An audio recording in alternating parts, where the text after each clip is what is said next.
Hello, hello, and we're back. The team is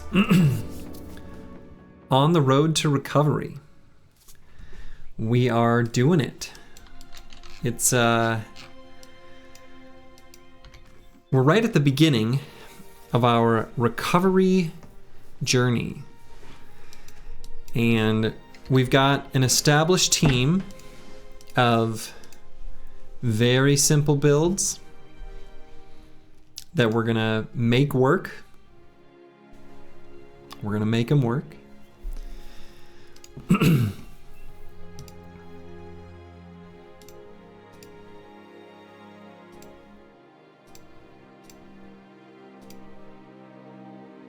We did have a request for a bro to be renamed, so I'm gonna take care of that right now.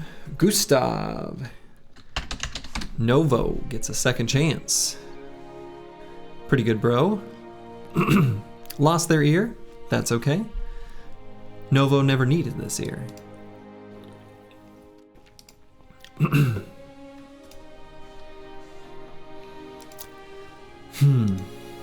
Okay. So, we've got a bunch of money now. A bunch of crowns. We just returned from our journey. We tried to make our first peek into the very far northlands to find the icy cave. We didn't find it, but of course we didn't explore very much. I'd like to make another journey like that. But I was thinking a little bit about the current company's situation. After the last stream before this one, I think this is around the cutoff where I feel comfortable hiring any new bros, where we'll have time to get them trained up to be able to reach level 11 with really insane fight density, by the way, to be able to do the Monolith. So, what does that mean? That means that we're going to take this batch of cash and ideally recruit 3 more bros to fill in the missing slots. And then we will replace the recruiter with the lookout. And then when renown and money allows, I suppose, replace this seat with the surgeon? Probably. So, were there... Yeah, see, I think what I'm gonna do, we've got enough money. I think I want these to be premium brothers. I think we've got the funds to do that. So I'm talking like Oathtakers, Swordmasters, Hedge Knights, those types of backgrounds, sellswords. And we did stop through Noonride on our way back, so although I want to make another, I think trajectory-wise, what I would like to do is just head straight north on this road, and then, check out, I don't know, probably the center of the map first, and then, which means, of course, the icy cave is going to be up here, but whatever. It's always the last place you look, as the saying goes. But anyway, even though we would like to do that, I want to spend this money on recruits, and then from that point, all our crowns can go to buying armors, famed weapons, things like that. And honestly, then at that point, crowns won't matter to us that much. So I'm going to take a peek at these contracts. Patrol the road to Zugfest, Kargau, Himmelstadt. Maybe we could do a contract like this.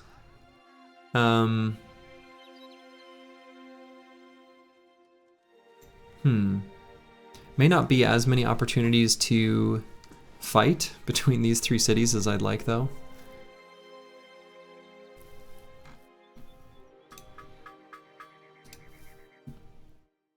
They are paying in advance. Hunt down Lindworms, we're not going to do that. Deliver cargo to Al-Hazred. Oh, all the way down there? Probably not. The southern cities, other than sellswords and manhunters and assassins, don't have as premium of brothers as the northern noble factions do, so probably less interested in that for premium brothers. Escort caravan to Gelbstadt.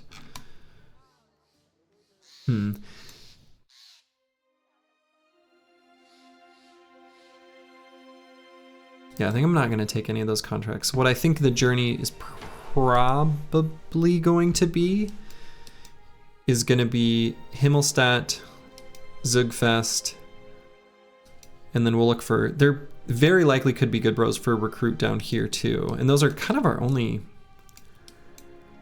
options. I guess the nice thing about if we can't find what we need down here, I guess we can finalize the roster in the area north of there. And then we're gonna kind of lock it in. And we're locking in our reserves too, is kind of the idea. So I guess I'm not gonna accept any of those contracts. So I'm gonna go ahead and, I mean, they'll age off anyway, but whatever. We'll leave this one open, I guess. So, because we have the recruiter, if there's a bro that's on the fence of whether we want to pay that price for that background, and the determining factor could be the traits they have, we can use the tryout button. Rabe here is like close. Probably Eberhard is close. I think I'm just gonna hold off. I don't think Beast Slayers and Militia are quite what we want, because those are like for hybrids, and we've got three sufficiently good hybrids already. And I don't think I need more. I really don't. Maybe, no, I don't think I don't think I do. Maybe one, no, I don't. I just, I don't. So,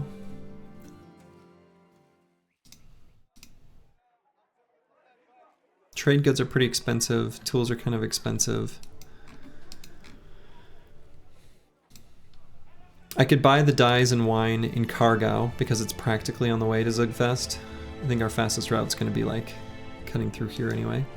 So go to Kargau Zugfest and we'll see what's there for recruits. Again, we're looking for premium backgrounds to fill out our roster.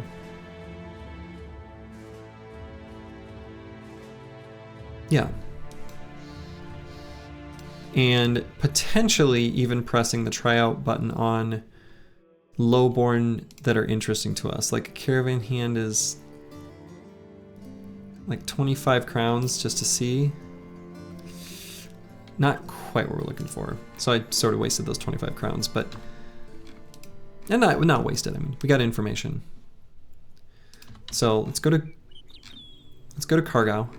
We can do a little bit of trade good selling while we do this as well. And we want to buy tools, hopefully for cheaper than that. And we can maybe stock up on tools as we stop by each of these towns as well. Wow, so they've got ambush trade routes as well? Hunt down lindworms. Wow, they got lindworms too. Yikes. Wow, and their tools are even more expensive? Alright, this place sucks.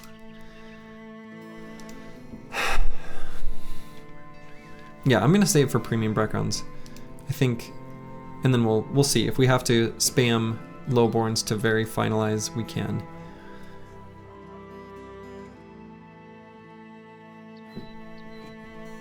Do I think I can sell these dyes for more than 453?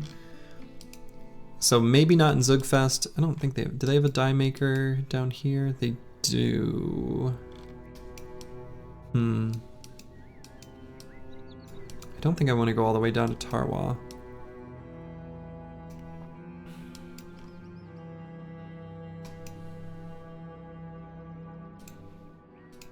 Do I think they'll buy the dyes for more than 453? It'll be pretty close.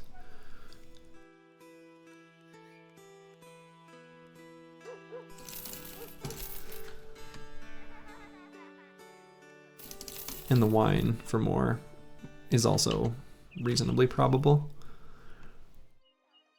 Okay. That made me feel like we have less money to work with, but it's all in the bank, right? And I don't have any like goods to sell, right? Yeah.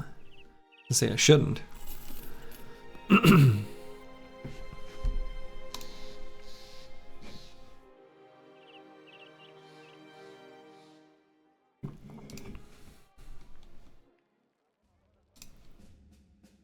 kind of looking here for like named items, even though I'm probably not going to buy any.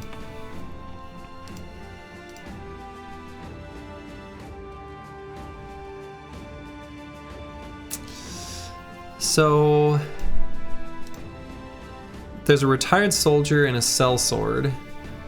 A sellsword that's pretty expensive. We're paying for the levels there a little bit. All right, so these did sell for a profit. That's good. And then how's the tools price? Okay, tools price is pretty good. Let's see, do they have workshop here? Ore smelters, blast furnace, and a workshop. So Granifest is probably gonna have even cheaper tools. Oh, excuse me. So I'm definitely gonna buy some. Oh, what did I just click on? Oh, fish. Okay, sure. Maybe we'll get 80? Should be okay. It's a 250 is like kind of a very middle of the road price for tools.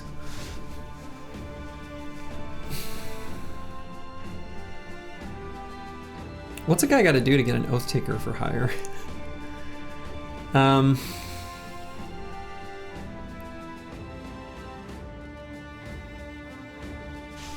So we got to think about what the company needs too. So we've got these like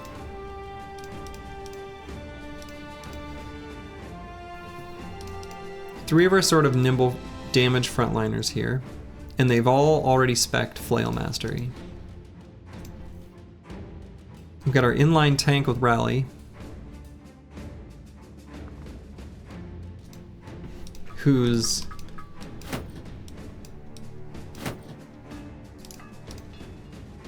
kind of bad. It's possible if we get like an adventurous noble or something like that,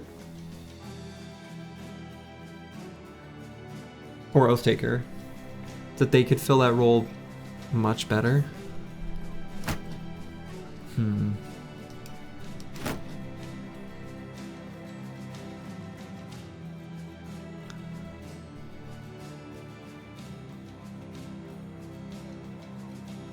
Yeah, because Dabuli's got low enough fatigue. He's gonna have to be nimble, and I guess he's got all this bonus melee defense from dodge. I guess he's fine.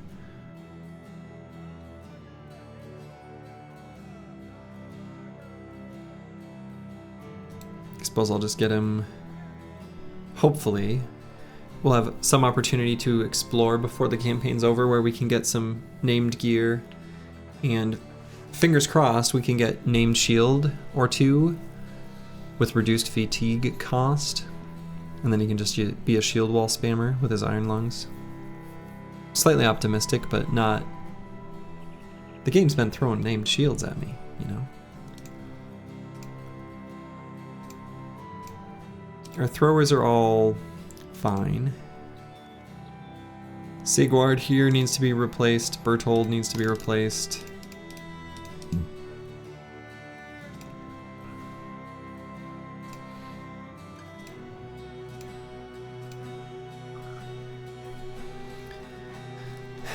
The one time you like named shields feels bad, man. Yeah. So what I'm looking for, what I'm trying to decide is how many forge armors do I think I can get? Because the other thing too is, you know, we're building the company a little bit focused on Monolith, relatively speaking. Most of the time when I'm building companies, I do very all-purpose And we get so powerful, we take all the legendary locations. We can beat anything on the map, and Monolith is our capstone. We're kind of building Monolith-specific builds, which, you know, I don't love doing, but it's what we're doing. And fatigue neutrals are basically the best build for that fight. They just are.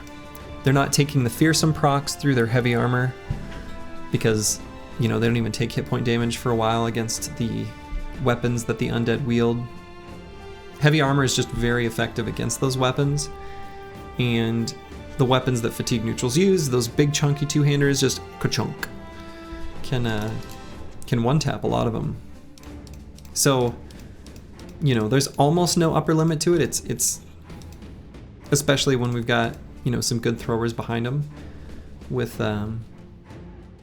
you know, the heavy throwing axes. So, retired soldiers are not, like, this isn't quite what I'm looking for. I want, like, sword masters, really. Because a retired soldier is just, like, kind of a worse sword master. But he is fairly cheap-ish.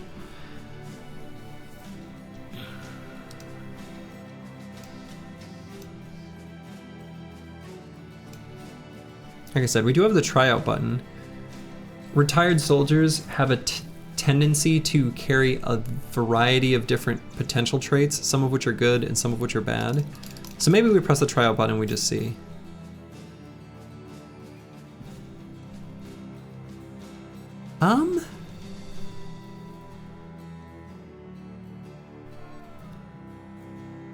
So interestingly, Bright is a trait that I normally kind of don't care about, but given that we need levels to be gained as fast as possible, it's actually higher value than normal. It's actually kind of nice. And then Lucky is a relatively low value trait, but kind of nice for a fatigue neutral.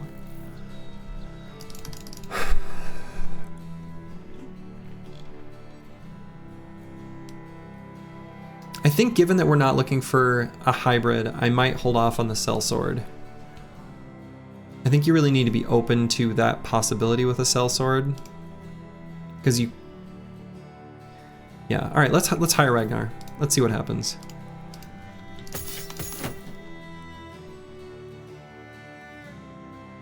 Okay. Okay. Okay. Interesting. So his hit points are comically low, but he high rolled primary stats and he's got talent stars. Okay. He's definitely going to need... Okay, yeah, he's really good actually. Alright, I'm actually really happy with this. He's definitely gonna need 9 lives as his first level. That is a unit if I ever hired one. Yeah, 66 with a talent star and 13 with a talent star. He's definitely, yeah, so actually he's actually insane. I'm underselling it. He's really good.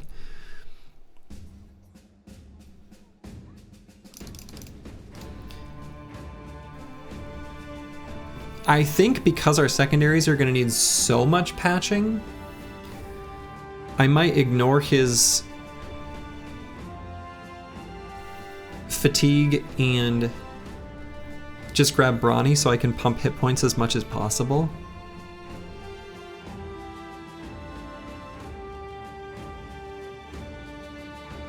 Because he's got that kind of, I don't know, low fatigue, old man, sellsword light kind of situation. Even though the others didn't live to tell the tale. This will now be the 3rd bro, I think, that is going to have Brawny spec'd, which is not a thing I normally do. But here we are.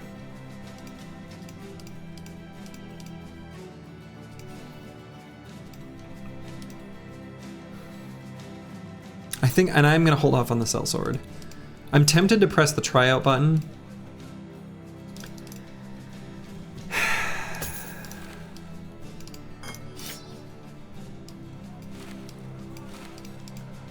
How much is it? Like, is it? It's more expensive to try them out when they're. It's only 244. No, I think I'm gonna be visiting 1, 2, 3, 4, 5, 6 other cities before I feel like I've kind of hit my cutoff. I'm gonna look for. I don't want hybrids. I think I've got the 3. I think that's enough. I just want big, chunky frontliners. If I could get like Oathtaker or Hedge Knight for a sort of high, nimble damage dealer type bro for any famed items we have, like the Barbarian Madman's Cleaver, that's an option. But otherwise, fatigue neutral, retired soldiers, sword masters. I love sword masters for that. Are kind of the thing we're looking for. So let's just continue on.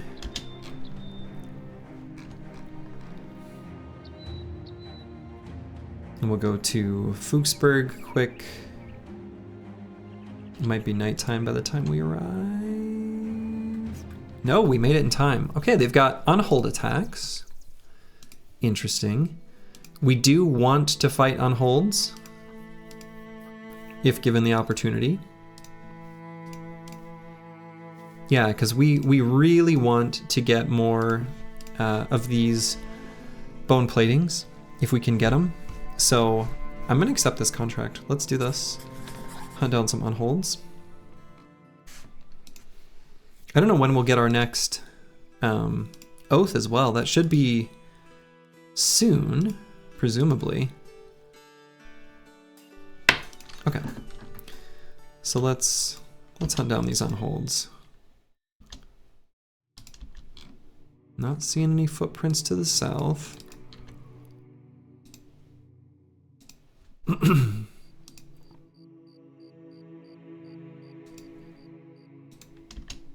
Okay, here's some generally, they can't be far, okay. Generally speaking, by the way, when I'm following beast footprints, they'll never leave a certain radius of wherever they spawn from. So I always stay between the town and the footprints and then just sort of track where they're moving. I don't know or have a good explanation for why I feel like that yields the best result. It feels true. So it's what I do. All right, let's see if we can fight these 4 unholds without picking up any fresh injuries. It is nighttime, but I'm not gonna wait for day. It should be an easy enough fight.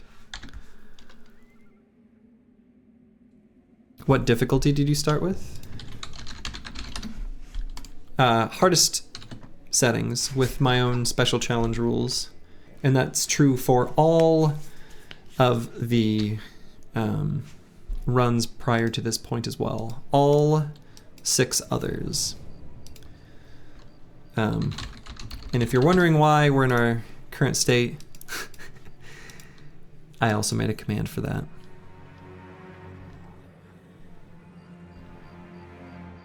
You suck at this game, but it looks like a lot of fun. It is definitely a lot of fun. And I think one of the things that makes it fun is that you suck for a while. Like, everyone kind of does. In a sense, it has a steep learning curve, but it's one that's very rewarding.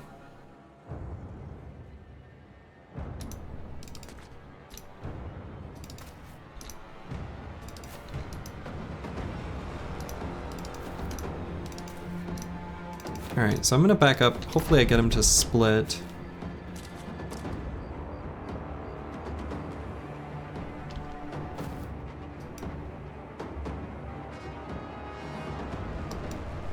I might have done it. I'm gonna back up. I don't like these bushes here. I'm gonna back up one more, but I'm gonna go down one as well.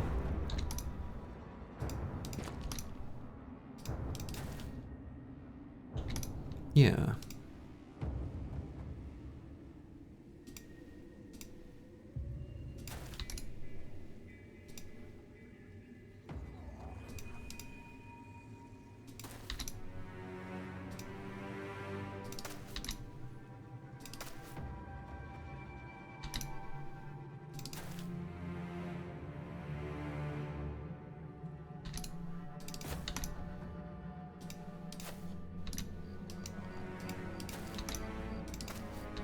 Yeah, something like this. I think so that they charge in.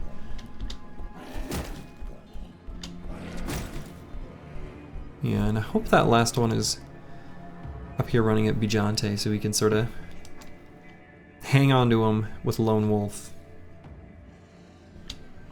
The Zerg chains aren't particularly good against the Unholds. They're not bad.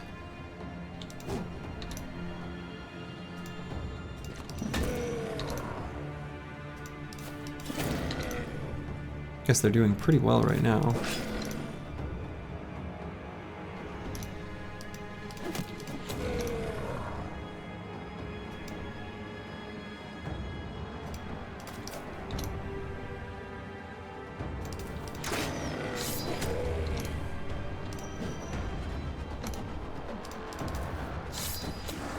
Nice, okay. And let's move to where we keep Lone Wolf active.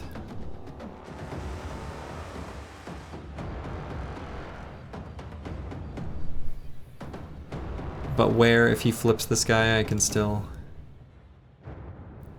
get to in range of this Unhold. I guess that's fine. Oh, there he is. Alright, so they didn't take the bait. That's okay. So this one's gonna go, and then this one. Okay, so we can probably just, considering this one's got its turn done, we can just team up on this one. So I'll go ahead and blast and reload. Probably just end turn there. Dr. Jones. I guess I'll just attack. This guy's gonna heal up that damage anyway. Or just not take any.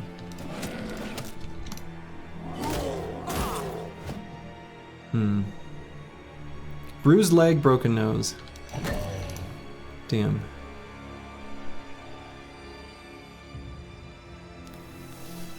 I should have waited on that attack there too.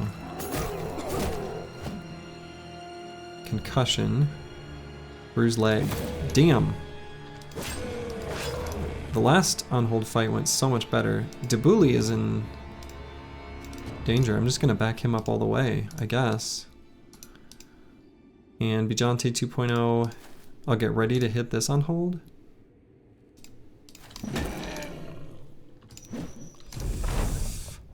Yikes.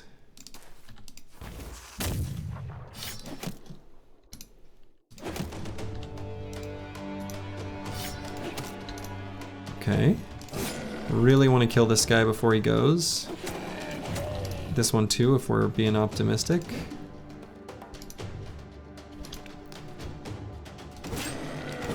This one could still happen with Bijante. Missed the 92 to not get the kill, and now this could be very dangerous. Can confirm, was dangerous. Jesus.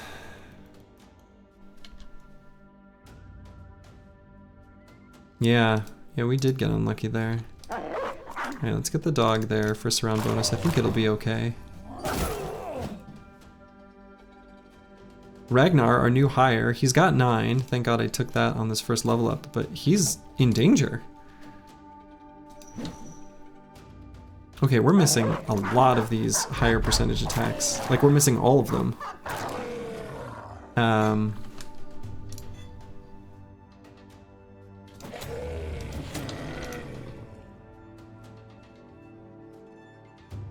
Okay, I have to still kind of count on this Unhold dying. We've got enough bros surrounding him. I'm gonna bank on that and go for a different target with Sigurd here.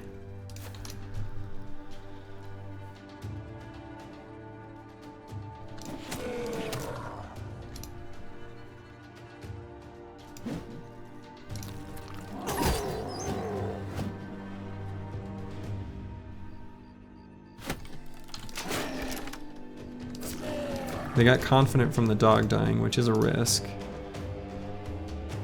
Okay, let's get more surround bonus so that Novo can just... Please finish this guy off. Okay, thank God.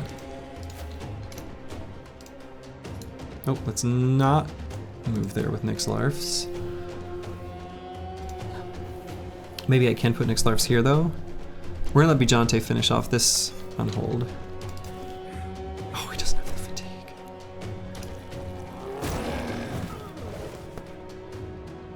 Dr. Jones has to back up. Erland can get in range. All we need is one hit, bud. All we need is one hit on this one down here.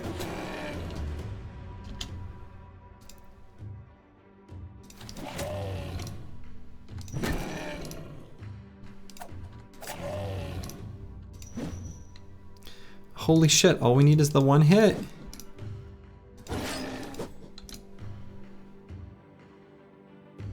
Okay, this guy might...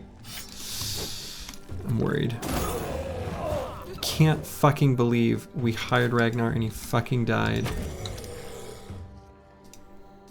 We got so unlucky with those rolls. Damn. That confidence really biting you right now? Yeah.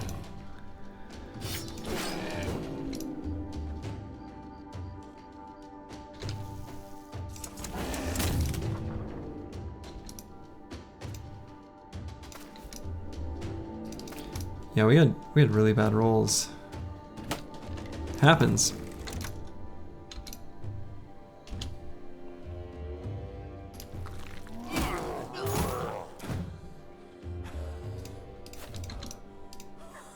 Gotta get these surrounds. We gotta, you know.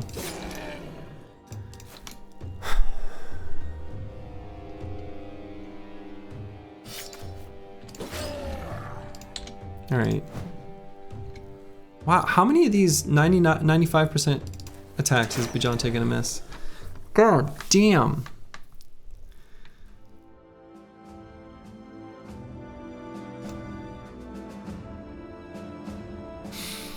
We did get the gear. We got the components to make the bone plating, which we wanted, but Jesus, did we pay for it? Man, that was brutal.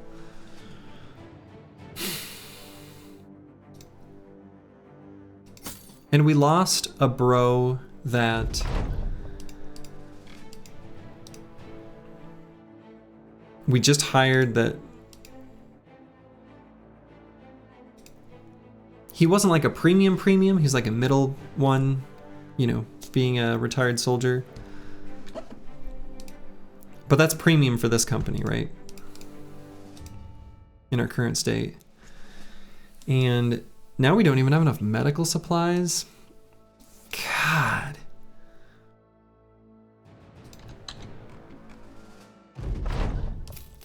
That really sucked.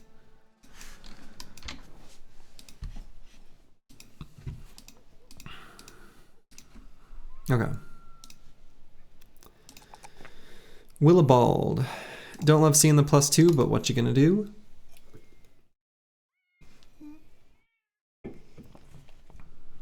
Given that these bros are going to be dedicated throwers that I'm going to take Zerk Frenzy on, I think I'm okay with pumping up fatigue a little bit.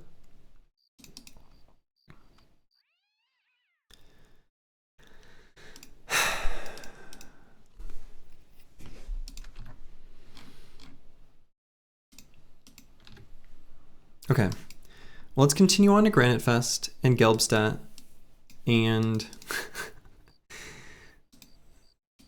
I guess look there to finalize our roster.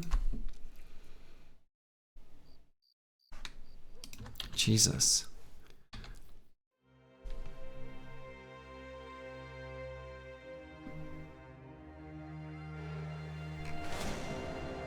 Eight nomads. How much not in fighting shape are we?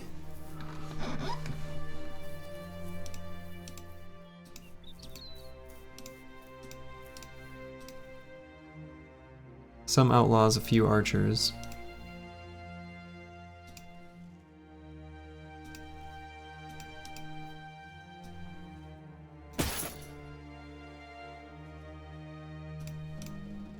Some of these injuries really hurt too. Like bruised leg and sprained ankle. Dr. Jones can move all of 2 hexes per turn.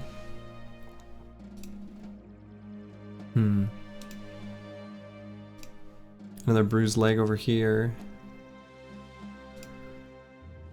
Severe concussion on Dabuli.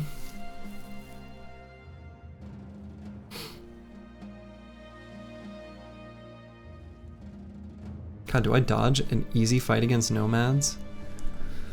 It's day 92. I was feeling good at the end of last stream. I feel like the wind has been kicked out of my sails. We really need not to even have many minor setbacks like that. I don't even think I really made any mistakes in that fight. I mean, obviously I think there's probably a way I could have gotten one Unhold attached to Bijante had I moved differently, but I guess it was nighttime, so I couldn't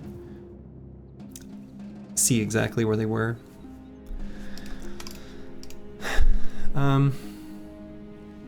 Yeah, I think my injuries are bad enough. I don't think they'll fight me either, just based on my troop numbers. Yeah, it'll be a live and let live situation with these nomads.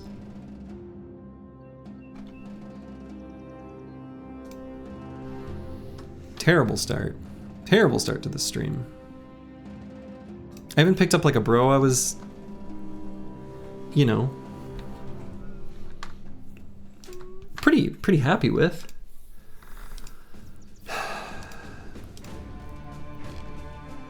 Alright. I click on those things, you know, just to see if there's named items so that I can be happy or sad. Tools aren't quite as cheap here as I would have wanted. How cheap would they be at Gelbstadt? Probably not that cheap.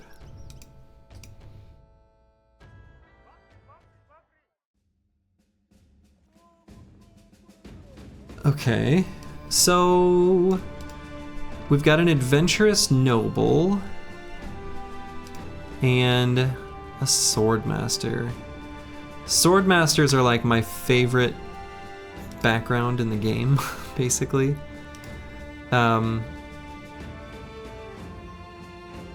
Adventurous nobles are pretty good too. We're still looking for a tank, so adventurous nobles could be good for that. They've got really good base melee defense and resolve, so he could be the kind of off tank that we're looking for, potentially. Also, often make good fatigue neutrals. Like I said, fatigue neutrals are kind of what we're looking for, and adventurous nobles and swordmasters are both excellent for that specific function. So, let's just see what this contract is. Yeah, we're not gonna participate in the Holy War for now. Another somewhat cheap retired soldier.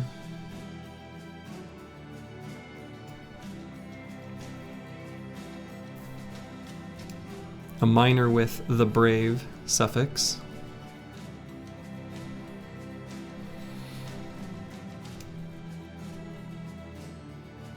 Okay, so if I bought, let's see, what does the town look like that we're going to? It's a big city, so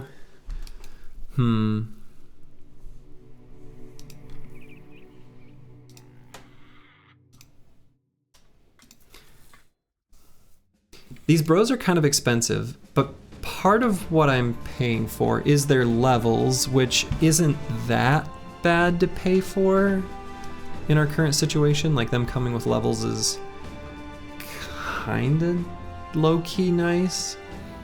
If I hired both,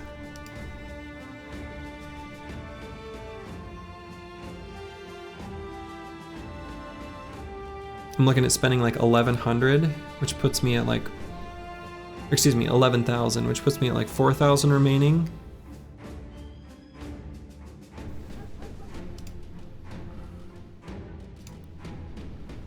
I probably want to spend at least 1,000 on tools. A level 4 swordmaster could easily have 20 melee defense and 70-ish melee attack. Very easily. I mean, they're at level 1, he's guaranteed to have 72 melee attack, right? And he's guaranteed to have 10 melee defense. Swordmasters are insane. They're so good.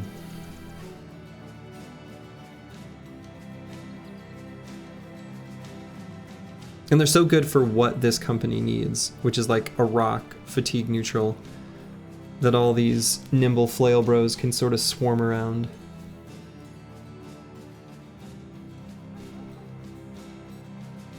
Yeah, plus gifted honor. Yeah, I mean, swordmasters are insane, right?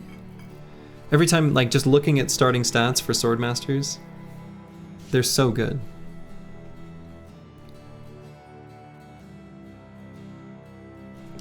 So yeah, level 4, he's like, it's more like he'll have 80 melee attack and 30 melee defense, which is like ending stats for a lot of bros. Hey, Sins. Welcome, welcome. So yeah, I think given the team's needs, you know, we're looking for off tank and we're looking for fatigue neutral to round out the squad and make that kind of our final group before we sort of say, all right, we're completely done hiring and we just got to level up what we've got and take that to the end. And we'll have to play very carefully. We can't be losing bros. I want to hire enough to get 1 or 2 reserves so we can cycle in case of injuries. For example.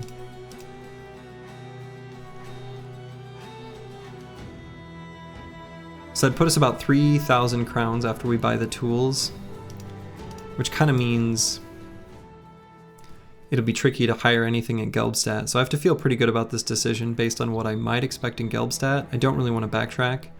I think I like both these backgrounds. I think I'm convinced. I hope to God they don't suck. Let's just hire both and then we'll look. All right. Holy shit.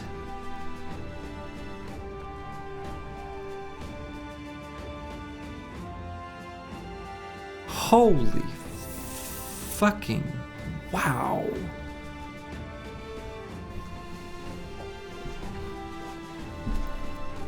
Wow.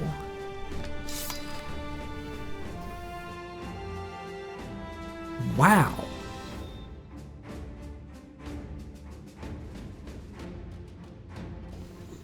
Yeah. Yeah. Wow, wow, wow, wow, wow, wow.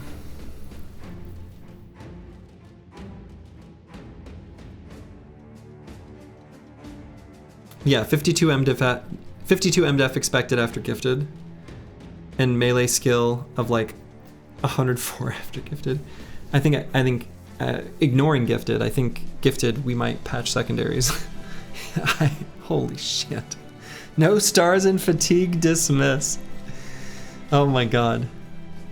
Yeah, ask Reddit what they would build him as. I think it could be, doesn't have enough melee, doesn't have enough hit points, let's make him a backline sword lance. Anyway. Okay, holy shit. Erland the Legend. Okay, let's look at the next bro. Okay. Okay. Okay.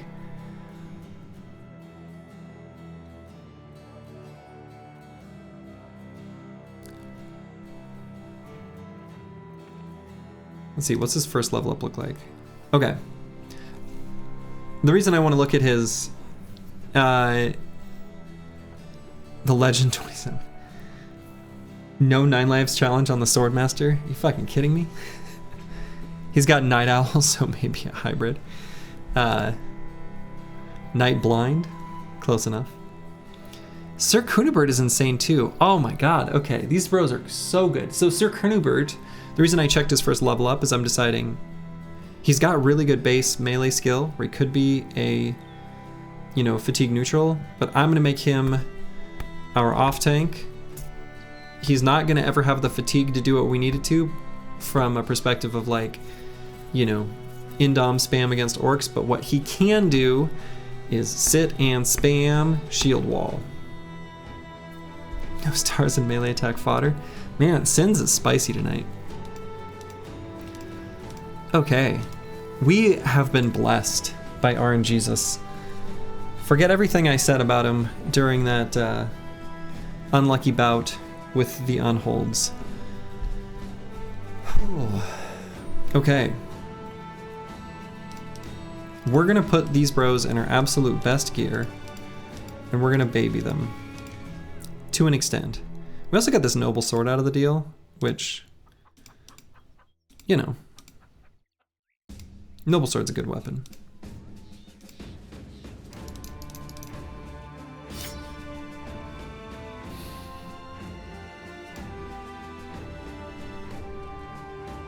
Erland the Legend is gonna do the exact same thing basically every single level up. So I don't have to think too much here. I just click the same 3 buttons each time. Can maybe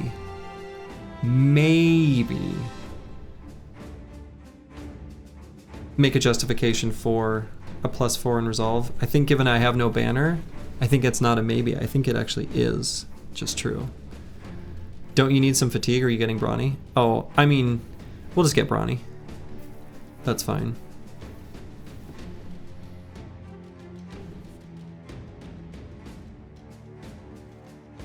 He's not gonna have the fatigue to use a Zerk chain. We wouldn't want him to anyway, right? But yeah, skip melee attack. We could skip melee attack. We absolutely could.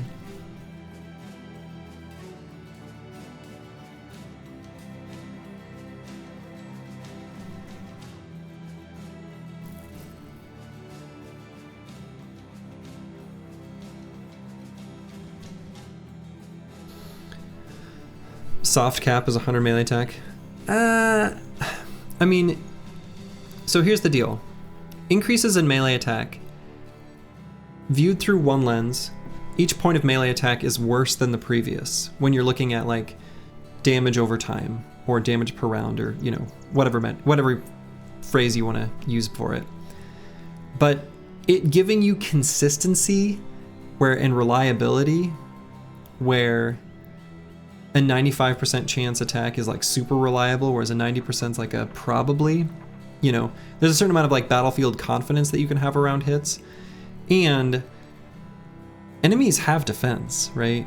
So there's a lot of enemies with like decent melee defense, especially those that use shields, like Ancient Dead and, you know, Footmen for noble armies, things like that. So more melee skills always going to be better. Like it doesn't, I don't really think of it having a soft cap. However, I do, regardless of all of that nonsense, I do agree that melee skill is kind of skippable for secondaries.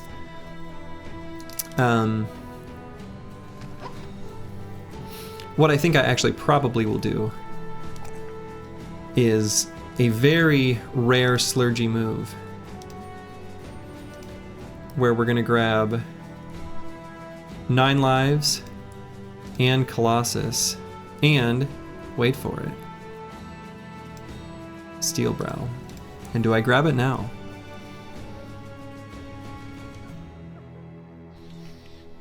Yeah, there's no way this guy doesn't get 9 lives. The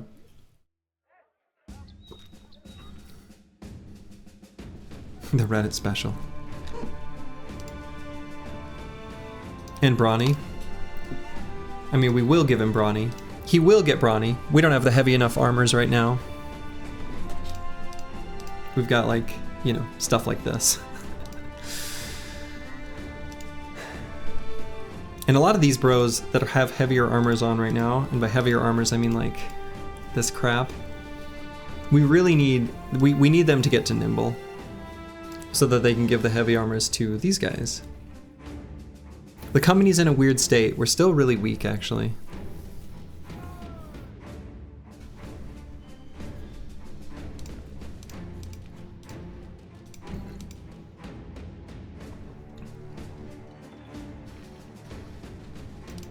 Alright. Dabuli's gonna sit out. Sir Kunibert is just gonna take his gear as is.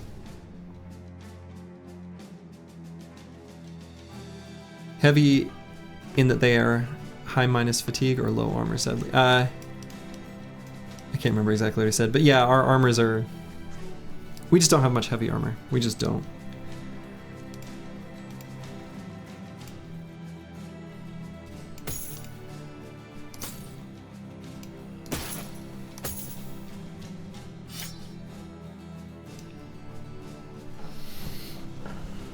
So given that I can give him something heavy like this, maybe I give him Pathfinder.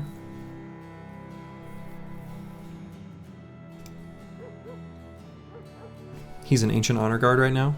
He's cosplaying.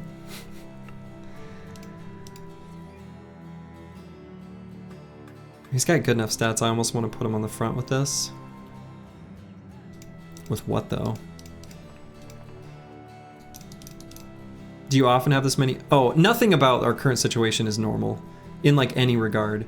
Everything that you see that happened since the tragedy at Goblin City is not something you should consider as normal for any normal run ever. So, no, I definitely don't have this many forged, destined bros before I have the armors, but this is... we're in weird circumstances. The day counter is much higher. There will be opportunities to dagger down fallen heroes and things like that, or like nomad and brigand leaders that we wouldn't have had if it were earlier day count. But at the same time, we're pre-nimble, but we've got really big chunky weapons that can take down big enemies. So the company's just in a really weird state that there is no analog to in a normal playthrough, really. Yeah, sorry. Apologies for the kind of cryptic answer. It's just like kind of hard to really even describe.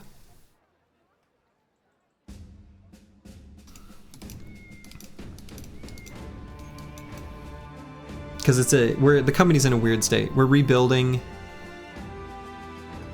but not completely from scratch. So we had one guy survive. Yeah.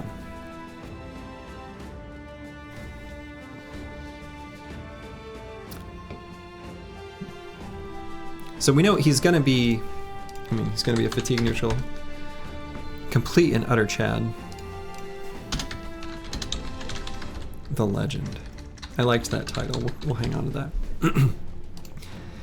Given the armor I put him in, maybe I'll give him Pathfinder so he can at least sort of function. Guess I could give him like the Bardiche. Put him in front. He's good enough and he's got good enough armor. I kind of want to.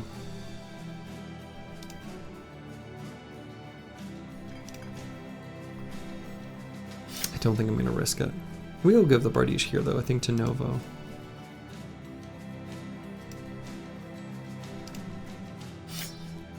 Sir Kunibert, even though we're going to make him a dedicated tank, with 65 melee attack, he's going to have to support us for a little while.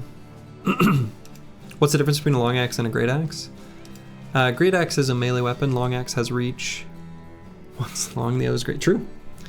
The great one does greater damage, the long one attacks from longer.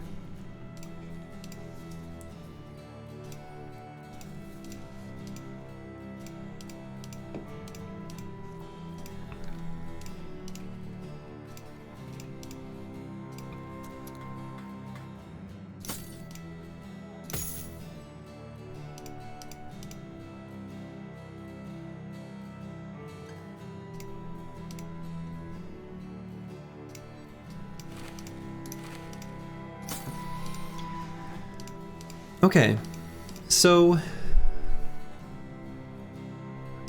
let's take a look at the squad to see how we feel. Debuli will come back here once he gets over his concussion, but he's going to sit out for a little bit. Looks like the fellas are earning their pay. Yeah, we had a run-in with some unholds. We did get craftable materials though, so that's good at least. Silver lining.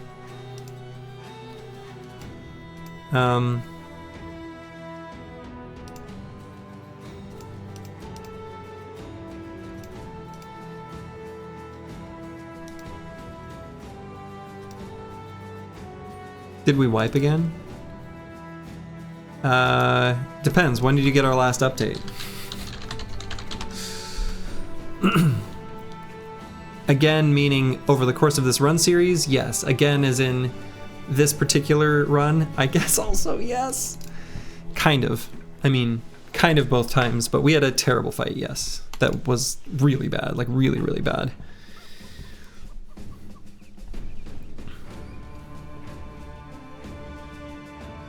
After you left me for dead. It's true. Yeah, no, still same rebuild as after we left you for dead. Can you get your old banner back? Nope.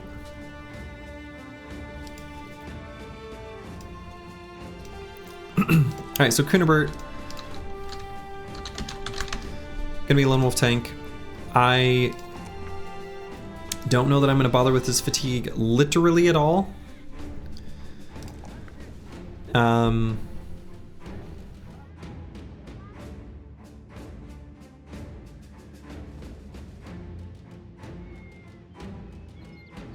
Is a banner important?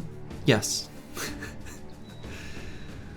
We can play without it, but it's certainly nice to have. It's a lot of stats for a lot of bros, and it's a big deal that we don't have it.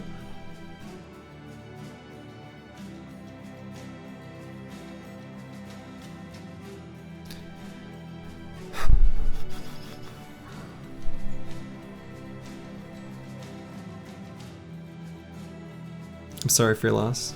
We'll be okay. So, if we've got Armor of the Ijirok and the Conqueror's Helmet, because he's got, let's see, I'm trying to figure out like a specific number of fatigue that we can give him. Where it can either shield spam with a minus fatigue shield and second wind potion, or we just get him the Gilder's Embrace and he just shield walls every other turn. Not great, but could be what we end up doing. Because we're still gonna kill the library. Hopefully.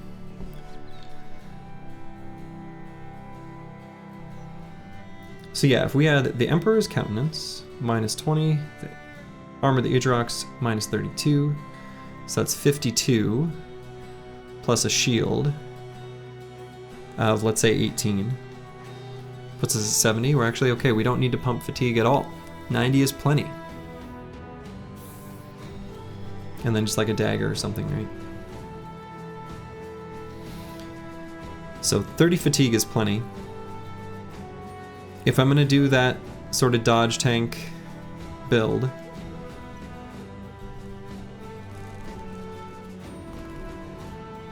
and it's gonna be very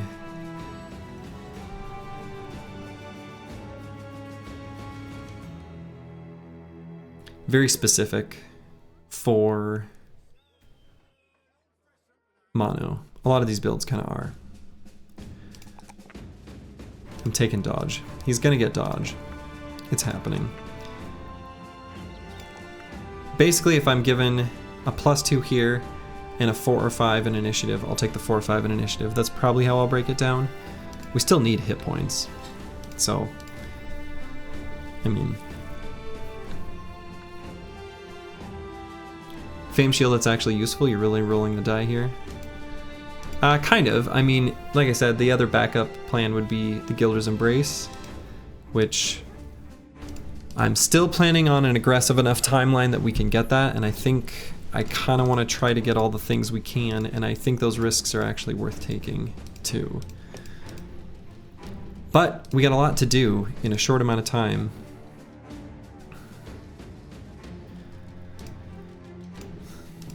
So I'm looking for like one more bro. One more in total.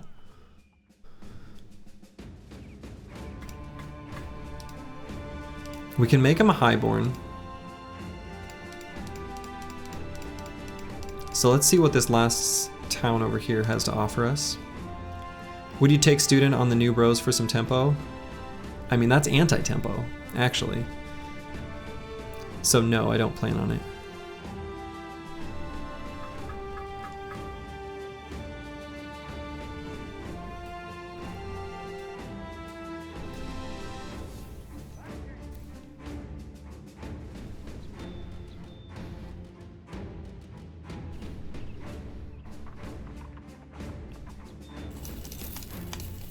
Let's buy these tools. I think they're cheap enough. But yeah, I mean, it's a valid question. I didn't mean to sound dismissive, but it is, you know, we need to get as much as possible out of each bro right now. And so you'll notice a theme. If you look at the top, you see the first few perks are like the same on each bro. At least a lot of them, right?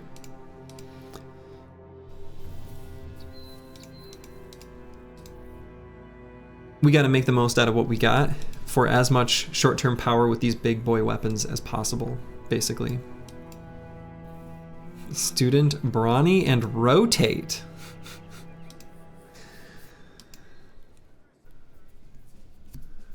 You mean rotate in and out of the squad when they take injuries? Or do you mean rotate the perk? Sin speaks in cryptic words sometimes. You've been studying the Reddit guides. True. Rotate is weak without footwork. Look at these guys.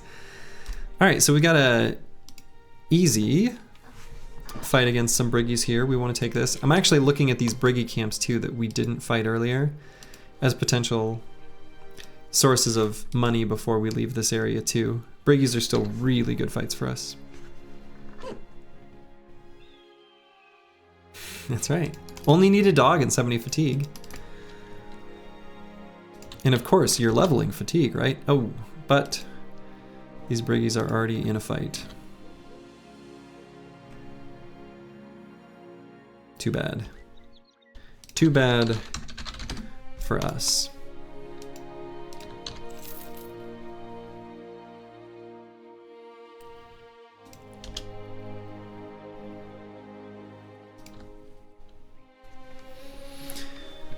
All right, ambush trade routes, so maybe we can sell some of the gear and stuff there. We have a relatively cheap oath.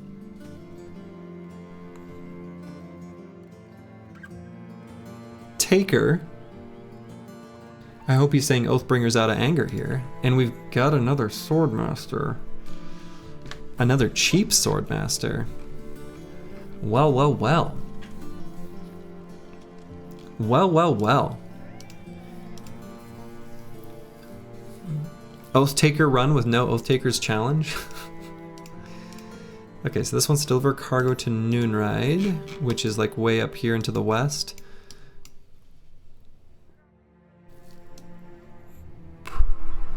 Probably we go up here to buy dogs and explore the Northlands from there, so probably not going to do that one. I think I'll just decline.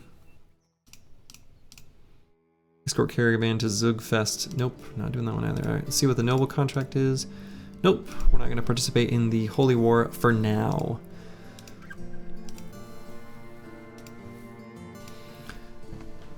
All right, so we don't know exactly when this settlement condition will go away, so we're going to sell stuff now. I'm going to get rid of the Unhold heart, and are there any things? All right, we're going to sell this warbow. Ooh, do I sell the man splitter?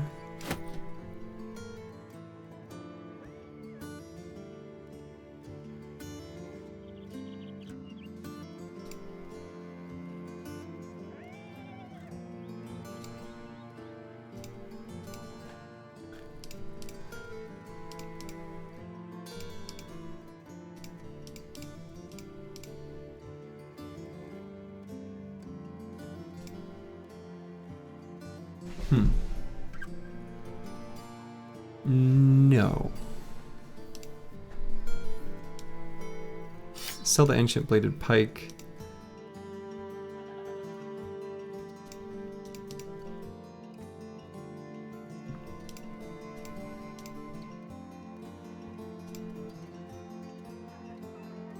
Boy, this broken arm really sucks.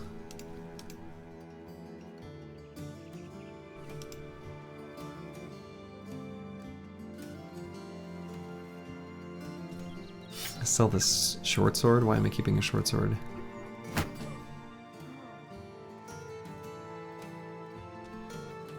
I think I'm gonna, with this warbow, I think I'm gonna follow Some Weird Sins' bow guide on that one. It's a pretty good guide. One of the best out there, actually. So yeah, I think even some of this gear.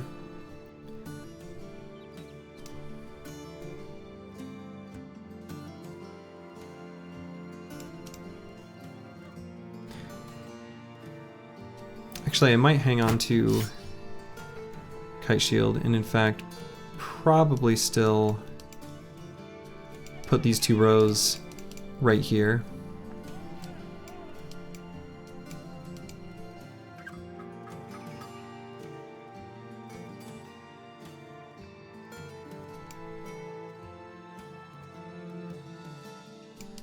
Yeah.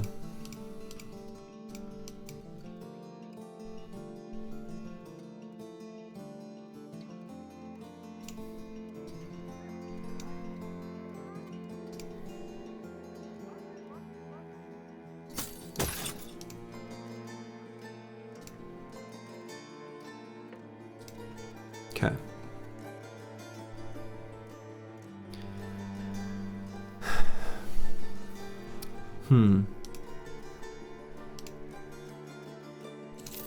Yeah, let's get rid of that.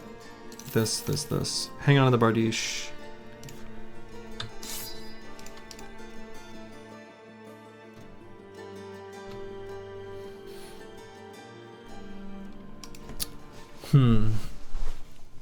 Want to check out these Briggy camps.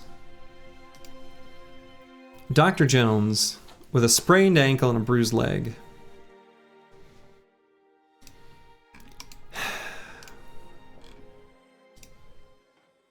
I can't quite buy Malta yet. I could sell that stupid pointy stick that he's holding to recoup some of the cost. Paying $367 in wages.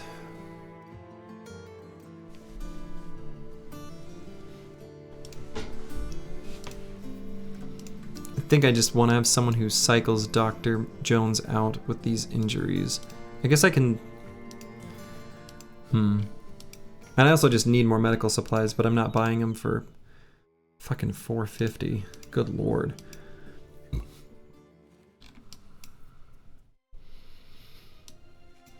Hey, Manifest Destiny's Child. Hello, hello.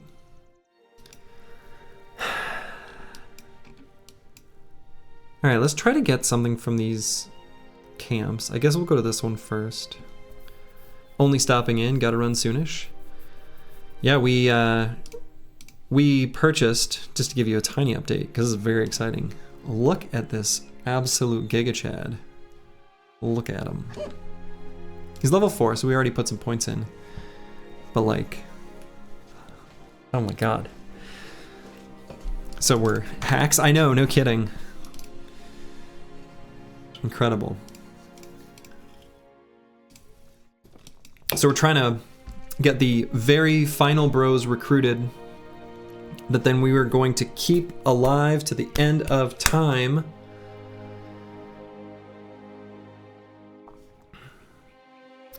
Because we got a lot of work to do and not a lot of time to do it.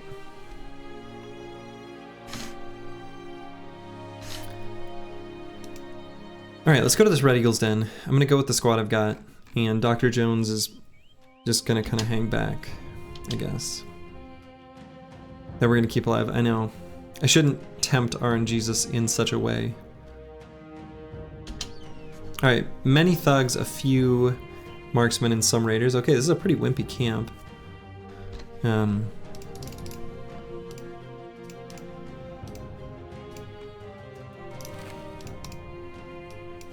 No leader, which is too bad. We do want to find leaders to dagger down their armor.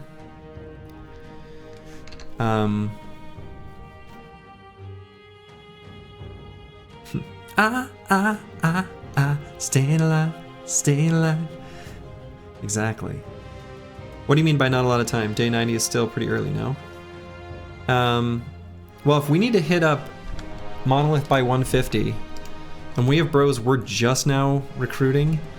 That is not a lot of time to level them up. It is not. You think that Swordmaster is RNG extending an olive branch? I think so too. I think so too.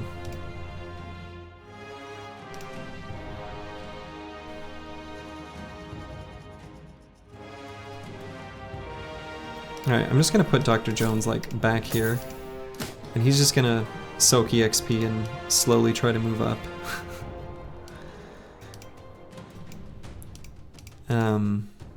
Uncle Freddie Mac's gonna be in a similar position with his bruised leg, but he might get up. Was this on a hill? No.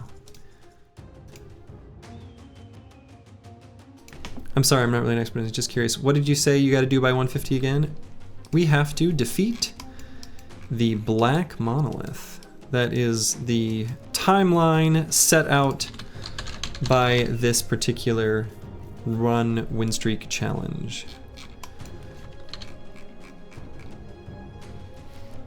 So that's what I mean by not a lot of time.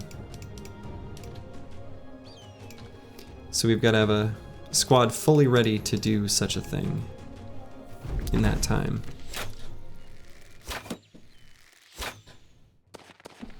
All right, all the arrows shot into the kite shields.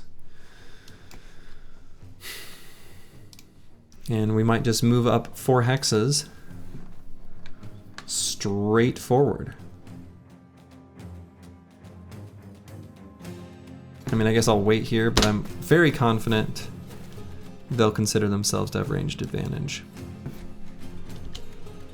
with 3 dudes with bows.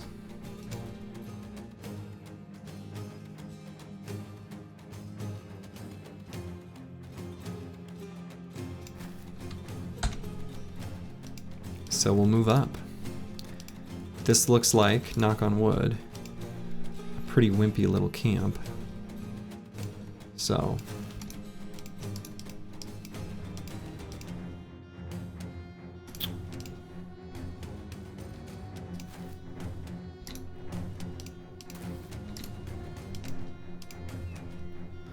Uncle Freddie Mac with his bruised leg can only move 3 hexes.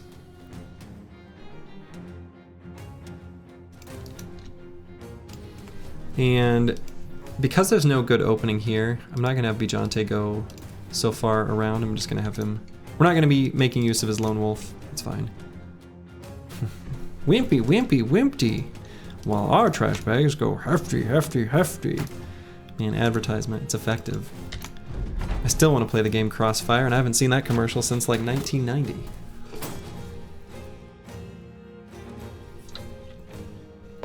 Yeah, you absolutely can go to day 1000.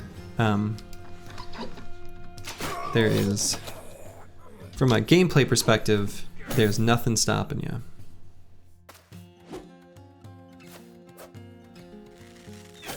This is purely for my own self-imposed challenge. Absolutely nothing in the game asks this of you.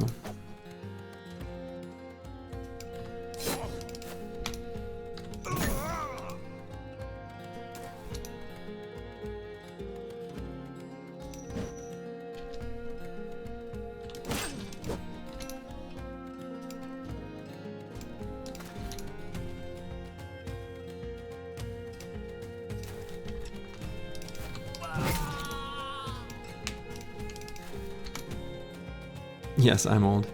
Yeah, me too. It's alright. We fellow olds gotta stick together, you know. Oh, Dr. Jones will be able to participate in this fight after all. How about that?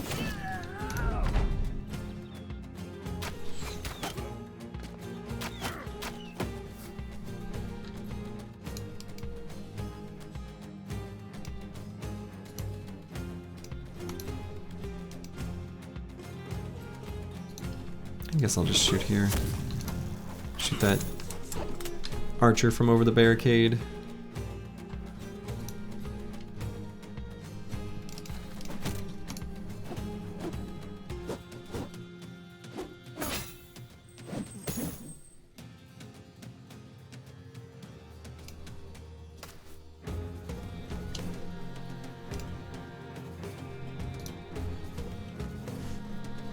Let's just have Willibald get to safety. His hit points are low enough. Slow and steady wins the race after all.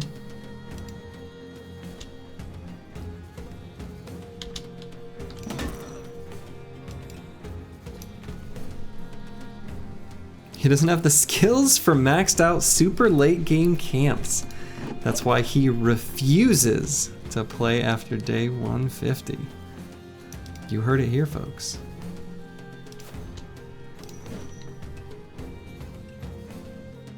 I guess I should have put the dog down first. Wouldn't have made a difference in this attack, but given that I had the fatigue to do both, and he's not going to be doing anything else this fight. Gauntlet has been thrown. We just did the famed riposte, a rare maneuver.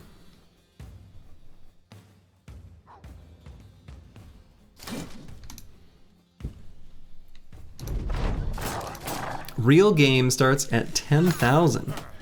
Don't you know? You know, I think on Steam there is an achievement that exists for taking a campaign to a full calendar year, 365 days. I don't have that achievement. Oh, Ireland, Ireland, Ireland, Ireland.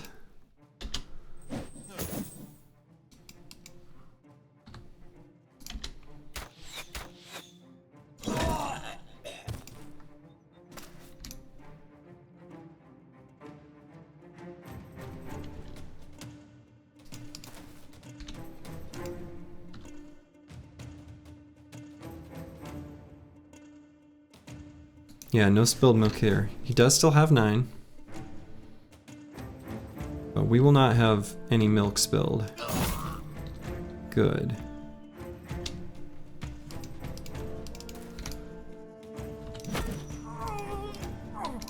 Good.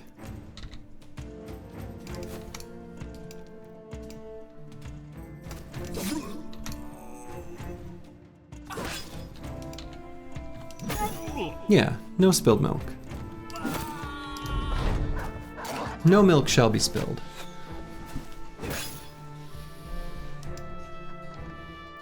Yeah, actually I think there is like a couple little teeny tiny things that happen after day 200. And I only know that because there was discussion on it in the like community Discord channel. I think there's of all things, I think berserkers get like extra damage or armor pen, and Shrats get something super late as well.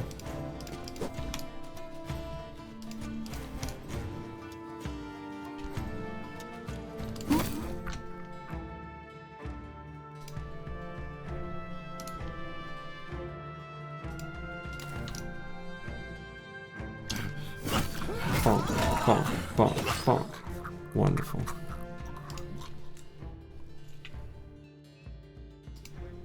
No milk shall spill. Boom. But it means that up until day 200 the game/enemies get harder. Yeah, kind of. I mean, they do. They definitely do. And in fact, like, camp scaling is happening at a somewhat, relatively speaking, fast pace early on. But kind of starts to slow down a bit, it feels like, around day 50? These are sort of gut feelings, though.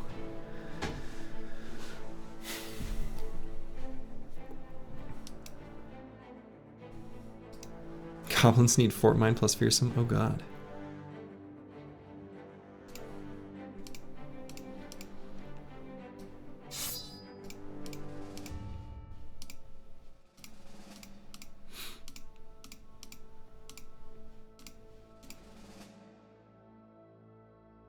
Okay, so that fight actually went really well. So that's good.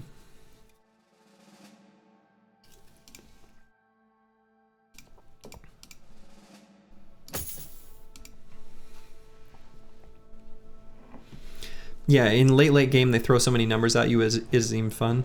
The other thing, too, is that throwing more numbers against the player, because of the way Resolve works in this game, once you've got Fearsome on a bunch of your squad, more numbers on the enemy team,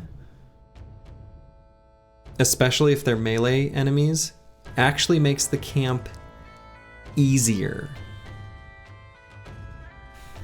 Keys, wallet, phone, crippling strikes. Never leave home without it. So let's see, should I go straight to this other camp? Morale chains for the win, exactly. Exactly.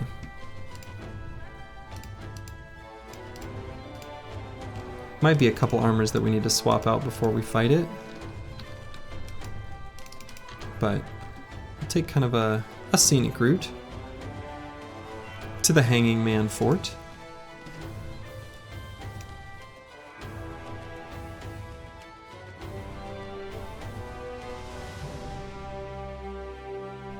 Maybe they'll have some medical supplies there we can pilfer and not injure us. I don't know why we haven't seen an ambition or an oath yet. It's been like a hot minute. I don't know what the delay is exactly. So that's a little strange. I feel like it's gone longer between oaths than normal, but we'll see. We'll see what it gives us. Hanging Man Fort, a few marksmen, some raider or many raiders, and a leader. We're hoping we can dagger down a leader with some 200 durability armor. We'll see if that actually ends up happening.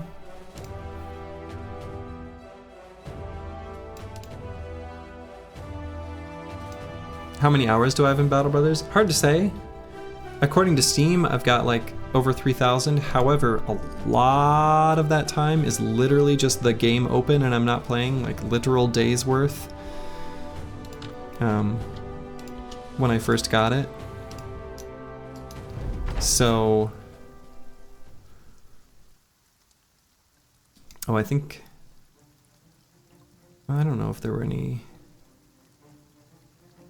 Oh, yep, Erlen's armor we wanted to swap out. Whoops.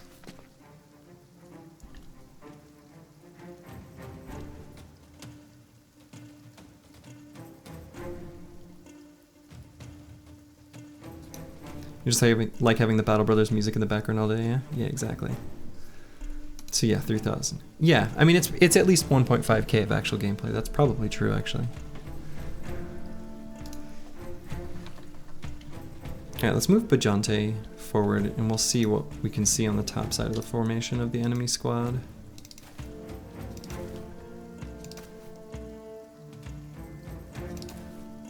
Okay, there's an enemy.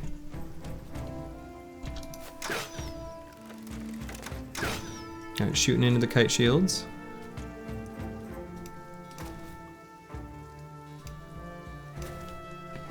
Have an okay shot if we shoot here.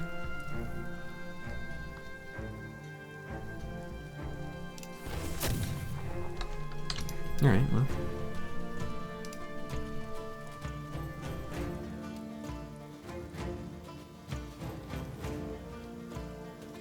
Hey, Brendley and Raiders. Welcome, welcome. How was the stream? Hope it was good.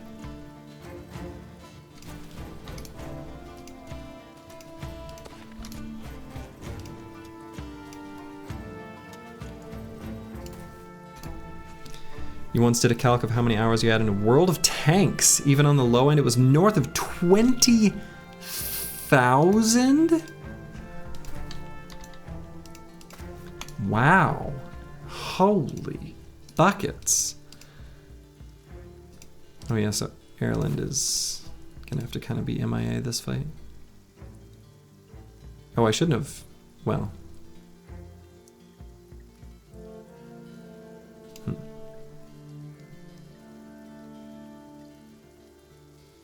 Okay, Ireland can go to here. I think that's okay.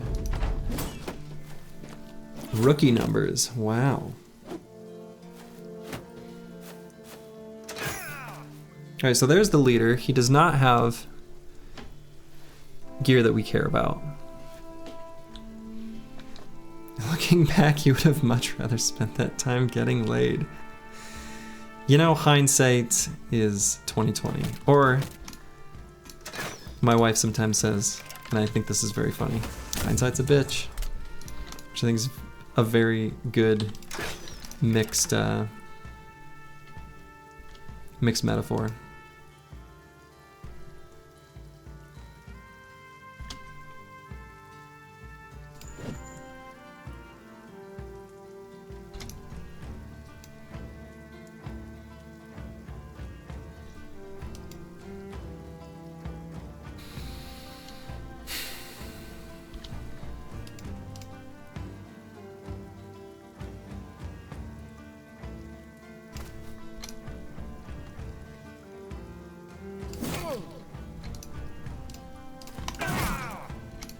Okay, guy's close to dead.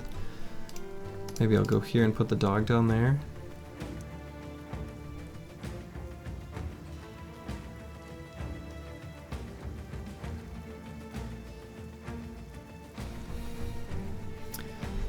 It's funny because 2020 is just average vision, far from perfect. I don't really, to be honest, I've never really understood vision measurements. I just sort of take it for granted that 2020 is good, but I don't even know what that means. Like, I don't know what 2020 what? I'm sure someone does. Someone probably knows something.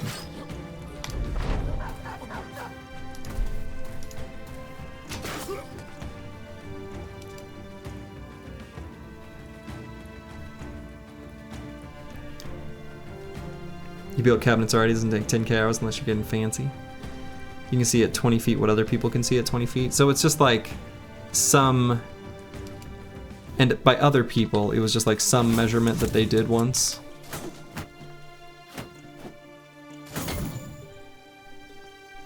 I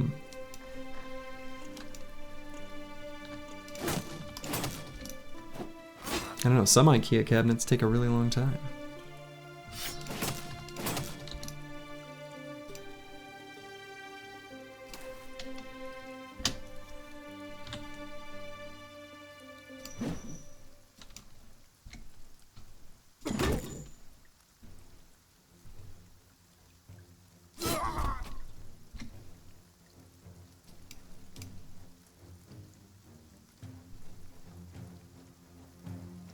You're about 2,500 at one point. Wow. And it went down into, nice. Yeah, LASIK is pretty incredible, isn't it?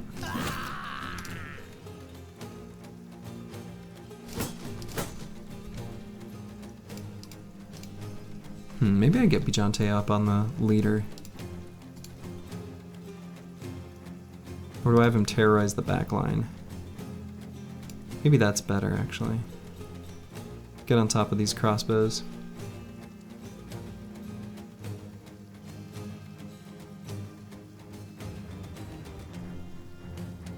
Yeah, let's do that.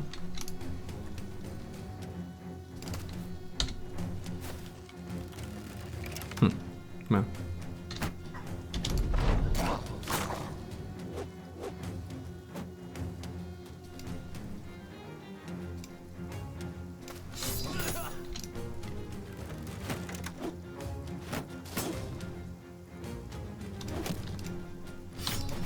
Using a lot of ammo in these fights and missing with almost every shot. It's low hit chance. Some of the bros have injuries. We're fighting at night. Debatable if I should even be throwing a little bit, I think, but... Do I put Erland in melee range here, actually? You got the no blade version, all done with lasers. It was freaky. I watched a LASIK eye surgery where they did use a blade of some form. Kind of scared to put Erland there, but it did it anyway. And it was horrifyingly freaky to watch. I did not enjoy that at all. It was like a person got transformed into a zombie. I didn't like it. Didn't like it. Because I watched their eye like getting peeled back. Because it was an open, like they had a glass wall where they're like, hey, friends and family can watch. I'm like, okay, I want to see this. I did not want to see that.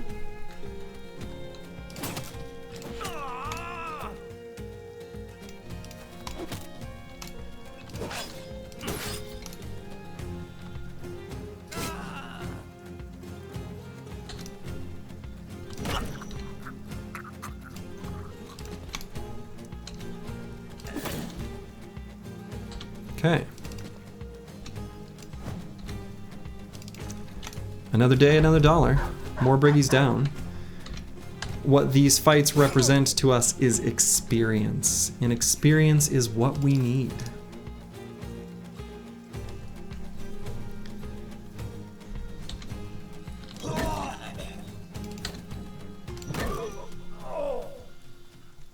So all these little EXP numbers at the bottom.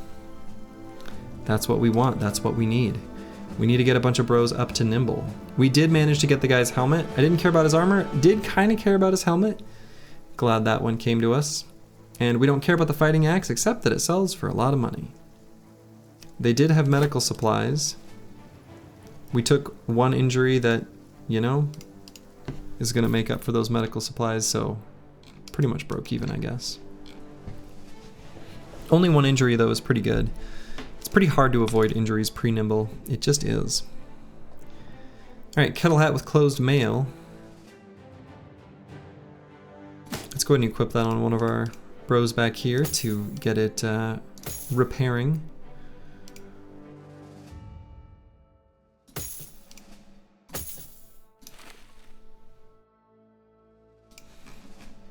And let's return with these goods to Gelbstadt, sell them. And maybe that will be enough where we can buy that Swordmaster? Possibly? Maybe? I don't want to push it so far that we go nearly bankrupt, of course.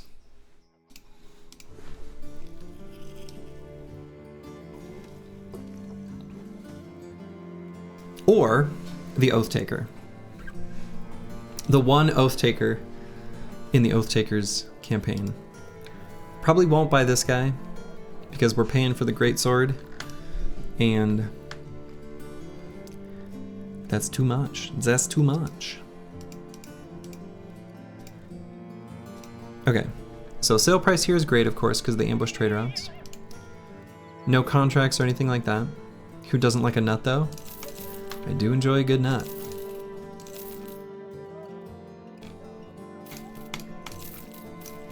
When you nut in space, they push you backwards.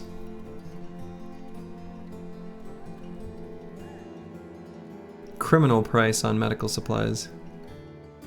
We're gonna hold off on that. Any use for these daggers?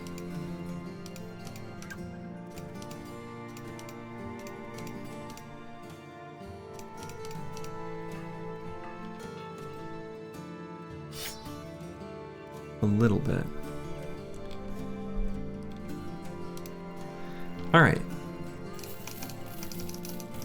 And yes, I did just drop that line very casually. Not an original. It's from something. I'm not actually sure. I'm sure if you Google it, I do that one in incognito. You know, you never know what's going to show up. You'll find the source. I don't actually know what it is. I think it might be the dudes who do the Adventure Zone, like a D&D podcast, which I've never listened to, but I have some friends who have, and I think I got it from them who got it from that. Let's see, do I just purchase another Swordmaster? Swordmasters are pretty great. They're like always good. Even if they low roll, they're good. And that'll be the perfect kind of bro for us to progress with and make this run into something. It's pretty cheap. That'll round out the lineup. He's not as defensive as a normal swordmaster. He's actually a little bit on the low end, but he's still excellent.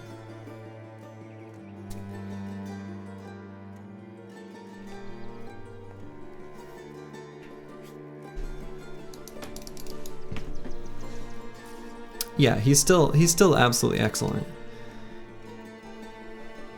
Don't love seeing the +1s there in melee defense,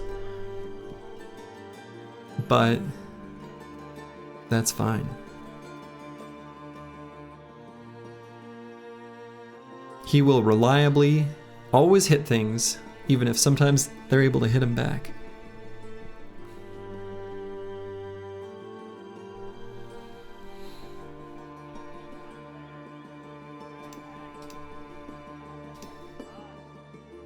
And that'll round out the squad. So, from the perspective of our retinue, we will be able to replace the recruiter once I've got just a little bit more money to replace it with the lookout.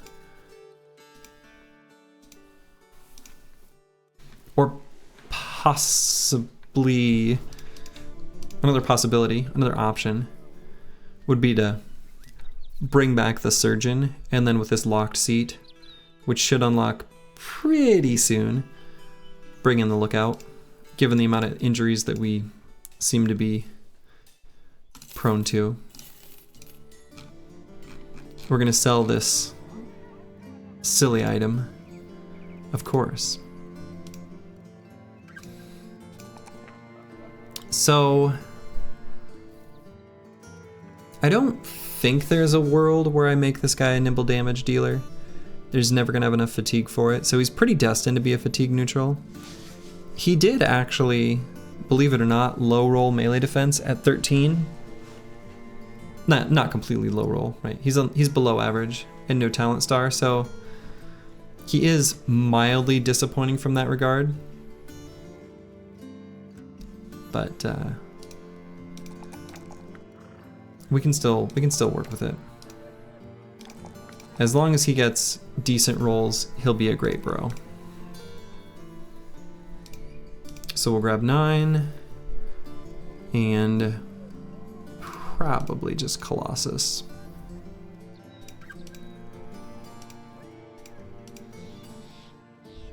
And I think while Xerxes has this broken arm, let's have him sit out. The broken arm is kind of a serious problem. Too bad he's so freaking old. That's alright. We accept them at all ages here, you know? You give him a pole arm, he can make it happen.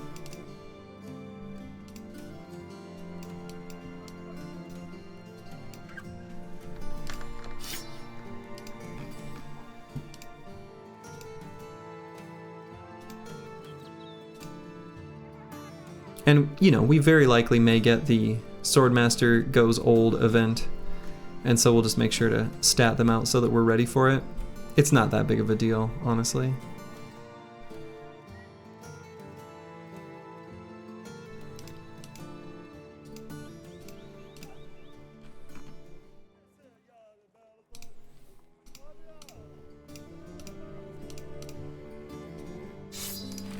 Okay. Company, I think, is ready to move on. So we want to explore the north again. We want to explore the icy cave. We're gonna need... What do we need crowns for right now? We need to buy more tools, ammo, possibly medical supplies, and dogs at Finsterware.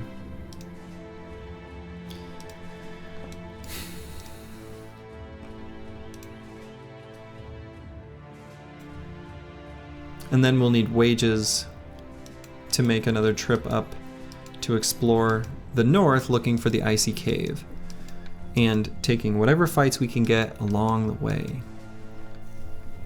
I think that's the plan. So we're done hiring. Hiring is done. We are closed as far as hiring is concerned. These 14 are gonna rotate in and out. The other nice thing, if we can keep all of them alive, which fingers crossed we manage to do, then if we're given the option to bring 14 bros to fight in Monolith, you know, as an alternative to the undead oath, we can take that one. So let's head north. We'll go to Finsterware, we'll get dogs, we'll see what's going on. And we should get another oath soon. I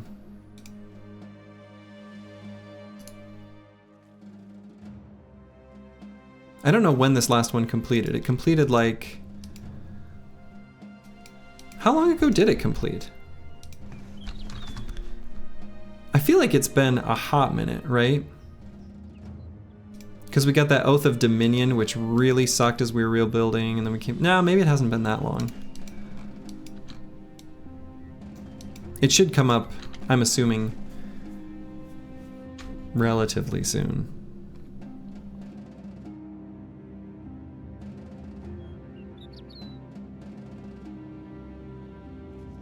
Orcs are fat briggies. Yeah, there was a YouTube comment that I kind of liked that was large briggies, small briggies. Very straight and to the point. But I want it to be... I don't know. I want it to insult their intelligence. That's what I really want. Rar briggies or just briggies? Briggies! They do make some funny noises.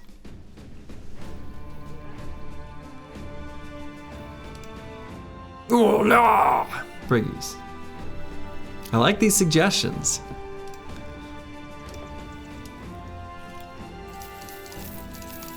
They need a name.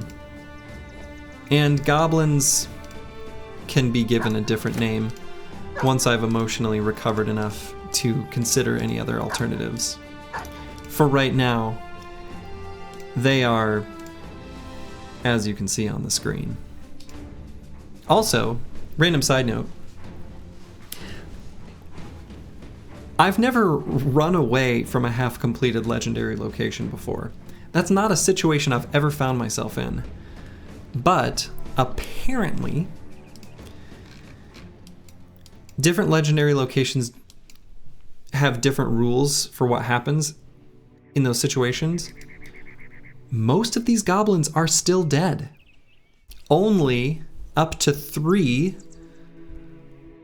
skirmishers, wolf riders, or ambushers will replenish, and the rest will stay as is. So this is actually not even a difficult camp.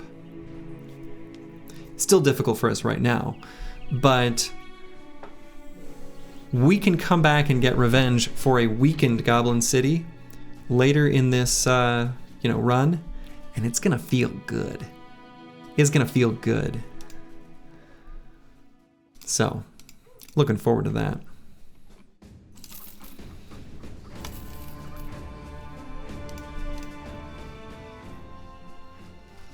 Okay, I'm happy that stuff is cheap here. Ammo is even an okay price.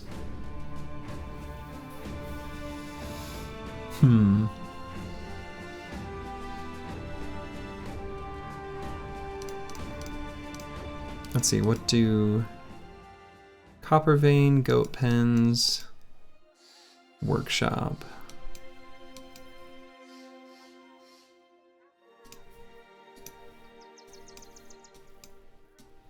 Can rape the cattle and steal the women.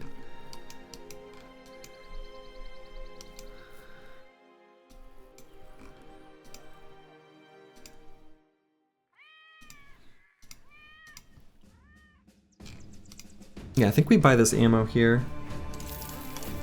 I don't think we're gonna get a better price in this little triangle of cities. Hey, Grib. I need a little bit more money before we head north. So let's see if there's any simple contracts in Senftenberg or in Schneefels. And if there are, we can do them.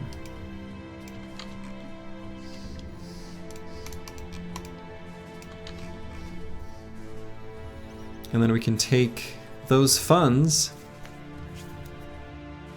keep them for wages, and head up north. Schneefels sounds funny. Well, so does Senftenberg, which is kind of a hard one for me to say.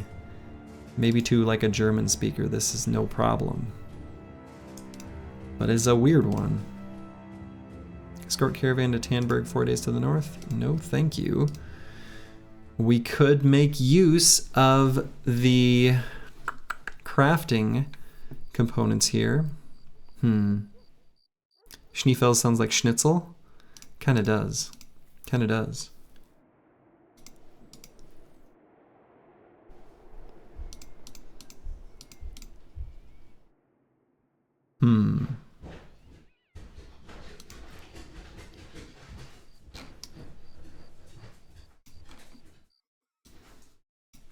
The other thing we could do, if we can't go straight north from here, because it is kind of traveling through Rocky Mountains and stuff, if we did travel along the road, that could be opportunities to raid this noble house and then sell stuff along the way. We might end up needing to do that, and then our route up to explore, our route up to explore the icy cave would be, you know, up through this road that kind of winds through the center of the map, so. You're trying to figure cultists out next. How do you deal with sacrificing off your dudes all the time? They seem hard. You can kind of do it one of two ways. You can either get really good fight density, where mood is high, and when the sacrifice event happens, you can withstand it.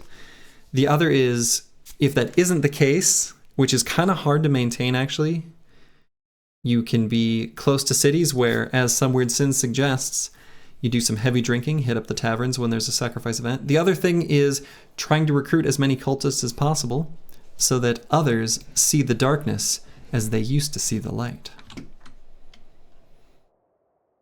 Bringing others into the fold to see the truth. And that is the Davkul awaits us all. Oh, Some Weird Sin says he means IRL. Also works. All right, these tools are cheap enough, we're gonna buy them. We're now getting curiously low on funds.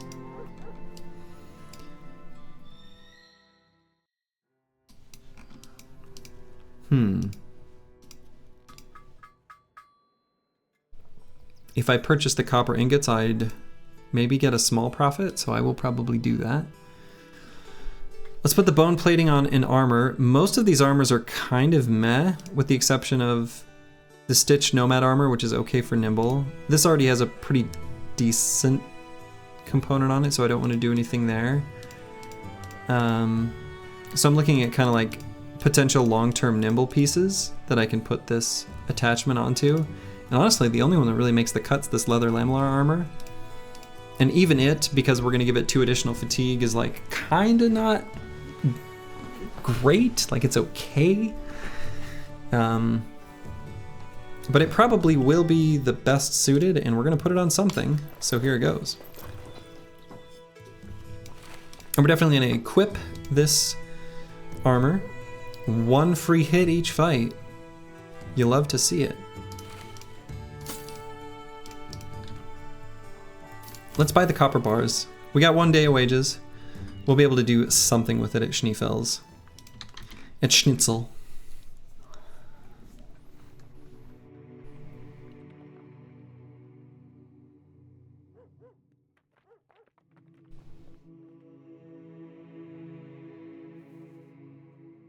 But yeah, cultists is an origin I'm actually really looking forward to, because I really enjoy cultists. I kind of think they're fun to play around. Unfortunately, this is already in a fight, but it's just about to end. Ooh, this is a good fight for us. This brigand leader, he could have an armor that we want. I'm being attacked. Excuse me? Excuse me? All right, we got a long axe over here. Kind of a nice, nice sight.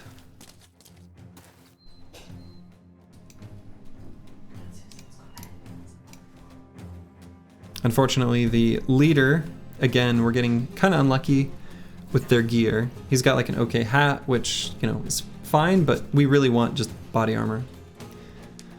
Cultist gets really boring at the end when you have a few supermen. I feel like that's true of all origins. I don't play any of them that long to get to that point. Once you've got super bros on any origin, at least for me, the game becomes very much less interesting.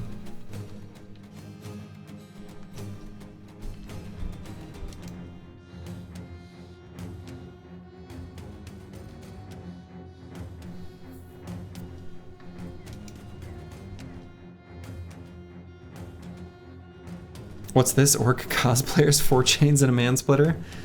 I guess. Inadvertently. Accidental orc cosplay. Yeah. Apparently.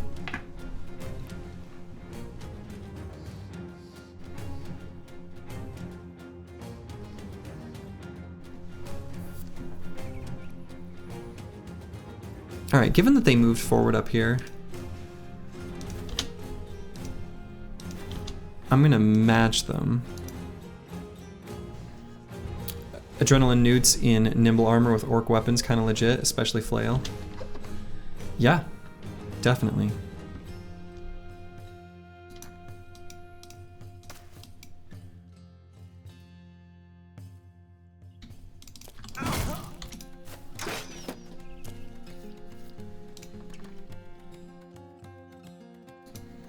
Yeah, so builds is taken on a new life of its own because previously planned builds had to be scrapped for rebuilding builds.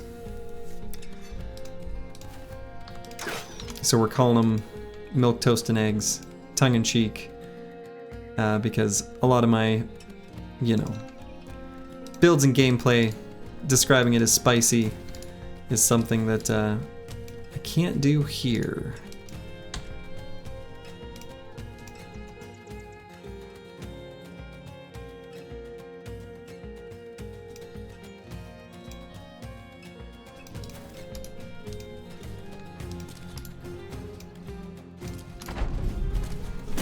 Not safely, anyway.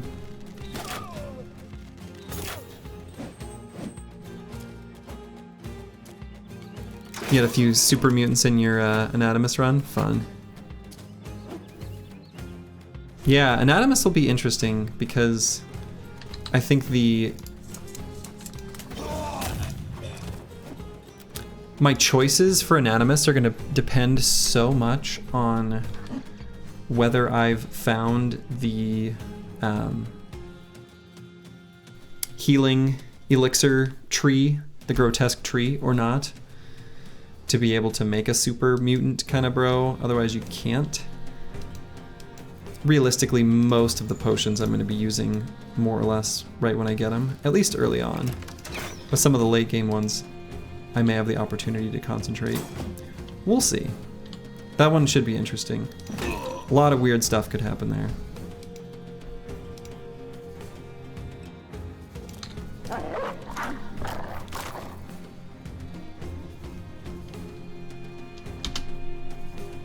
Okay, so Malta got hit with a crossbow, and I guess his armor is still pretty intact. We are definitely going to back away from that long axe.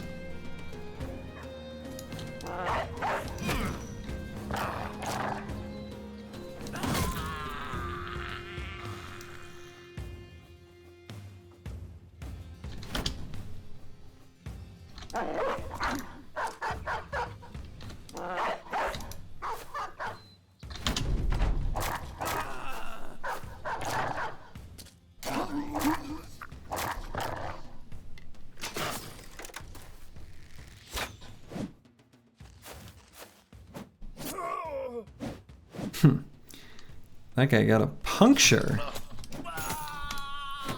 Nice, good throw in there. Ruthard.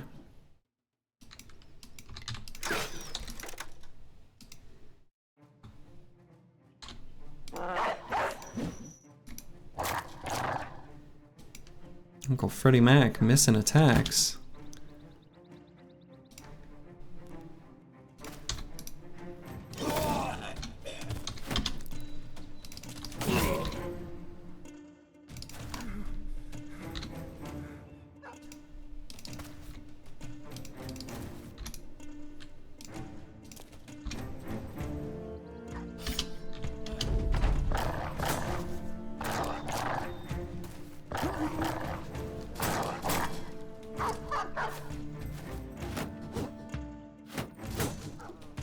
So the marksmen are moving away, but unfortunately for them, they are still doomed. For I have dogs, and they will chase them down.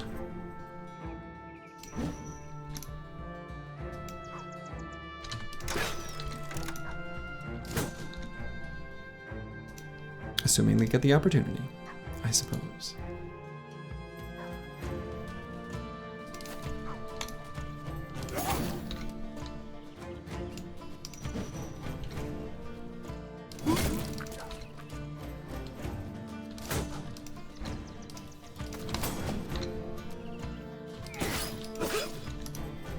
Having a lot of trouble hitting enemies still.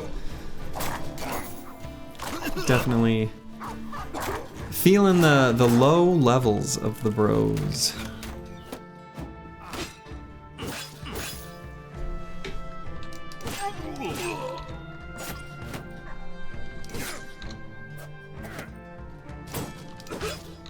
Here we go.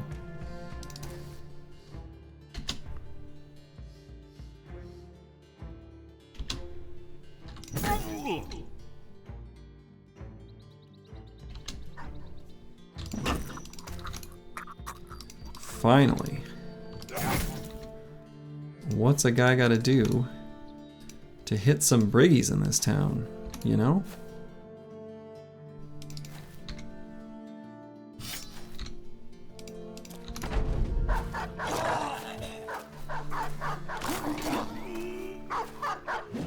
Excellent. Excellent, excellent, excellent. The marksmen are all tied down. These little tiny experience pinatas shall be mine. You gotta perfect that backhand.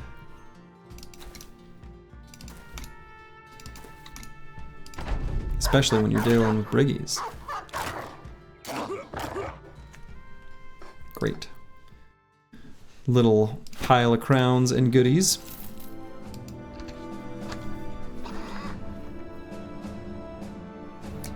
Long axe here. Something we can maybe make use of.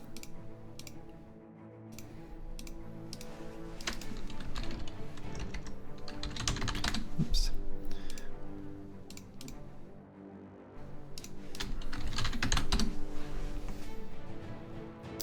Malta, the fatigue neutral, which I guess I'm calling toast, but whatever. Maybe I should give up these stupid names instead of milk and toast and eggs. Whatever.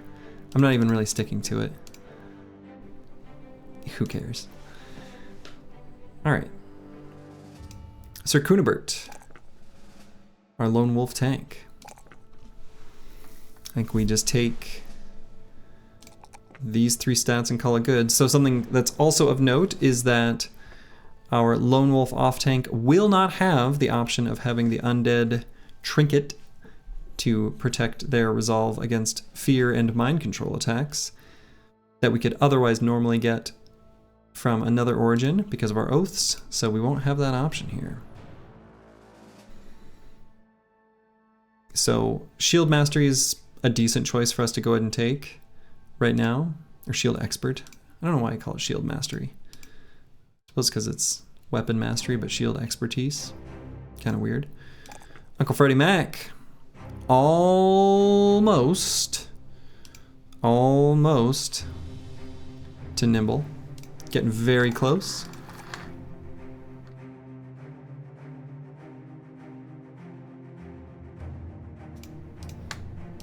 I think he's got good enough melee defense. I still put the point here. Yeah. And we'll grab 9. Let's keep him alive. He matters a lot to us. He's a good boy. And notably, because he's an apprentice, apprentices have events where they can learn from other bros. And when they do, if it is a sword master, they will gain, let's see, +2 to 4 melee skill and +2 to 4 melee defense. Hell yeah. So we've doubled our chances for that event proccing, given that we've got 2 sword masters. So Uncle Freddie Mac could get even better. Kind of a free level up in primary stats. Pretty great. Abandoned burial mounds full of treasure not far south of here. Interesting.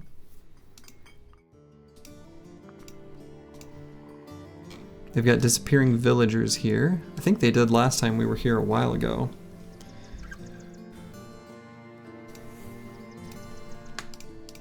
Three skull contracts to secure said abandoned burial mounds. They say they're full of treasure.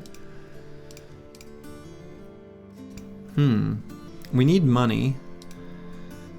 That seems like a pretty okay fight for us to take.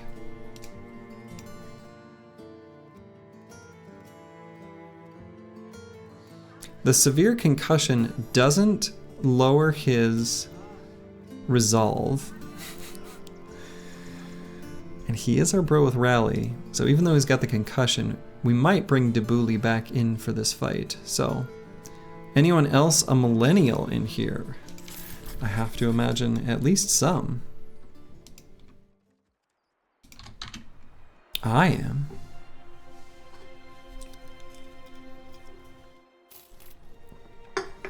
And there is a tendency for all of us to watch content by people that we feel we can relate to in some way.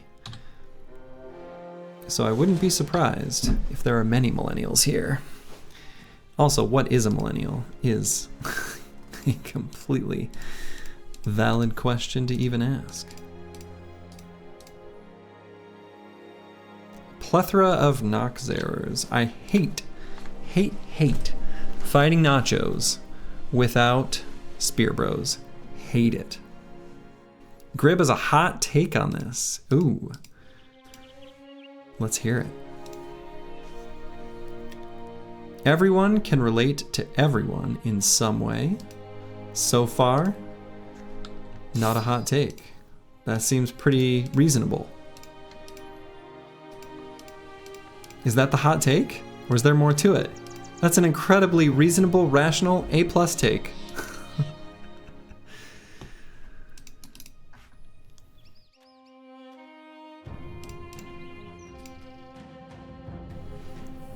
Yeah, that's like a warm hug. That's like a gentle, beautiful take. That's not a hot take at all.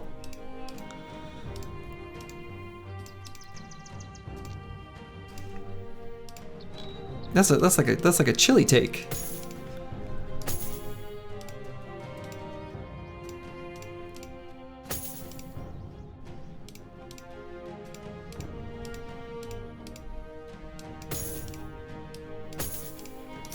Alright, in case these nachos want to fight us, we're gonna move past them if given the choice. We probably won't be given the choice. They'll probably fight us. So then I guess now that I think about it a little more, I don't... How do I feel about fighting them in the forest versus the hills? Maybe slide?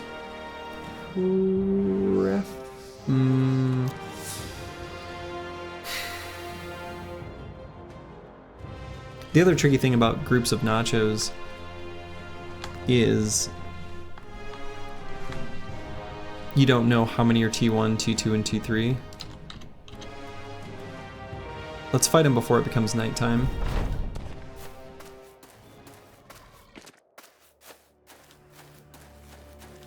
Mostly T1s. Alright, good. So I'm gonna back up 1 hex so they can't attack me next turn.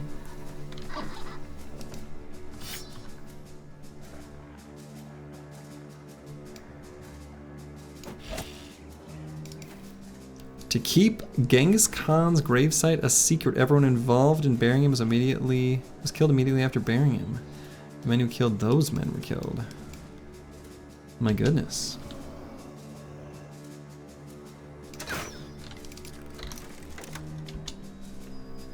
Is that true? I have no reason to disbelieve. Seems a little extreme.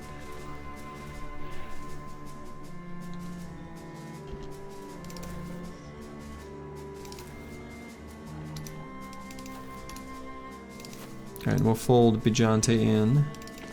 No reason to do any lone wolf shenanigans against this particular enemy type. Nothing to be gained but potential pain. Let's bring Malta up here to be a little more flexible in his positioning.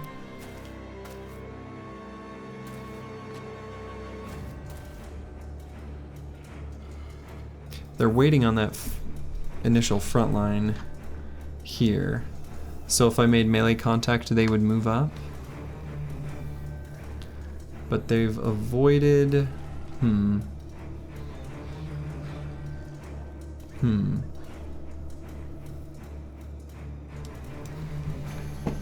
Stupid enemies being like kind of smart and stuff. They're still basically all faster than me. Let's just wait and see what they do. See if they do make melee contact. They don't, but what they do is get in range for 1 hex moves and attack. So,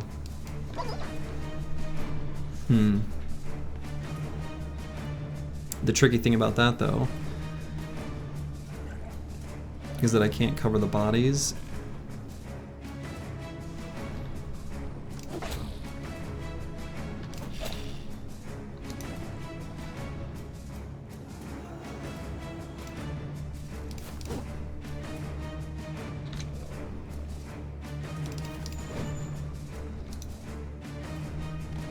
Cover the bodies, we can't even hit them. Let's move Nova around, I guess, to the bottom flank.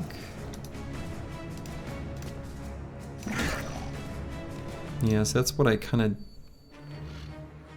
didn't exactly want to happen.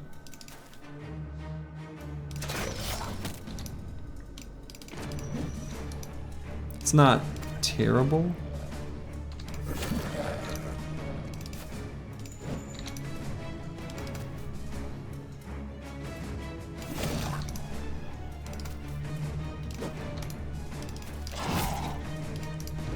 But some nachos are gonna get a snack.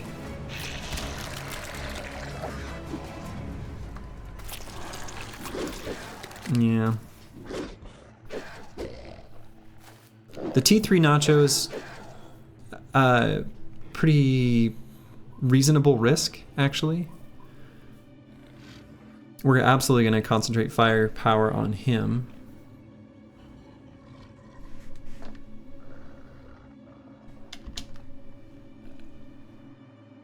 So considering these guys are waiting, we're going to be careful to wait on any bro we think can get a kill. To make those move around like, you know, wasting their time or something.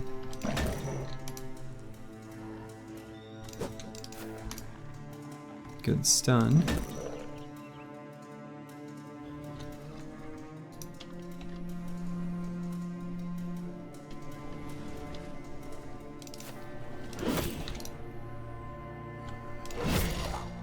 Alright, nearly got that T3 nacho. These nachos did move around the side.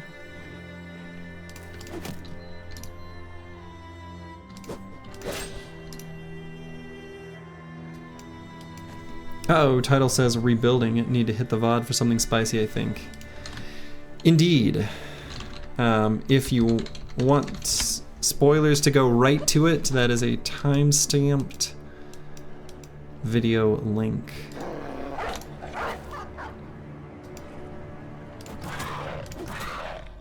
Here we go.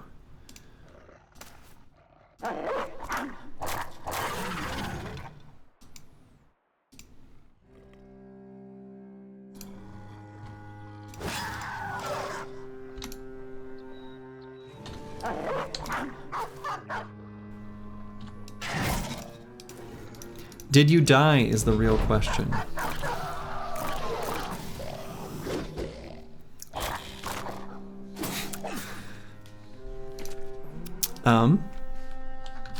Well, you're not alive. Technically, we don't know what your fate was exactly as you were laying there on the battlefield, but one must assume the strange meat that you find in goblin camps comes from somewhere.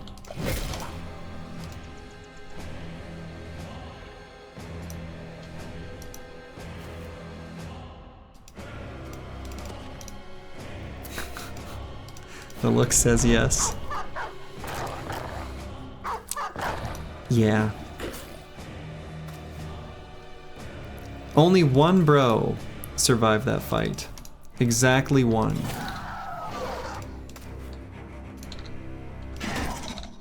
So. Yeah. It was a rough one. Let's see. I think there's a risk of the dogs dying if they chase him down, so I'm gonna say it's over. Damn, who? Bijante 2.0. Bijante 2.0 has survived, but that's it. Everybody else on that battlefield died. Very sad. Sigurd, pretty good level up.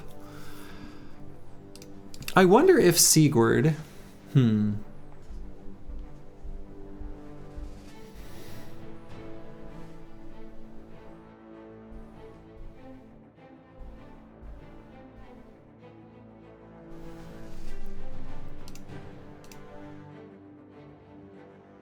gonna hold off on doing something with Sigurd's level. The reason is, he may, because of his high fatigue, and I realize that he's fat, but he doesn't have gluttonous, so he might lose it, actually. He still actually has pretty decent fatigue. I might make him a specialized damage bro. I don't have many options for that remaining, based on the recruits and things I've chosen, in case, for example, the Barbarian Cleaver is really good from the Madman. But if it's not, I don't want to take this like preemptively. But I'm going to hold on Sigurd for now. We'll still be well suited, well served by Backstabber for like a Nimble damage bro. But we're going to hold off here.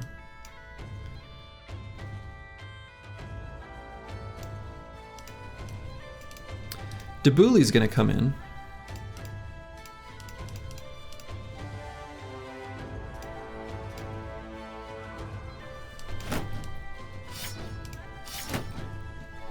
He's going to be ready to rally, as is required, as is asked of him. Because we're going to be, you know, fighting some undead, and, well, we got to be ready to rally if there's geists spooking the boys.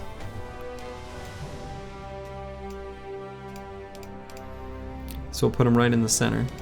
Otherwise, he'll be doing some shield walling.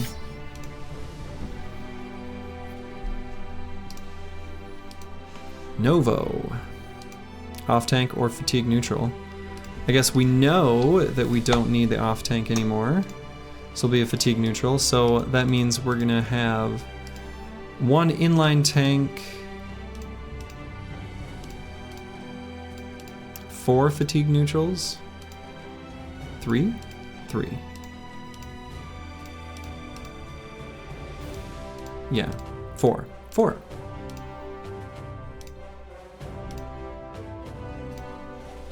Okay.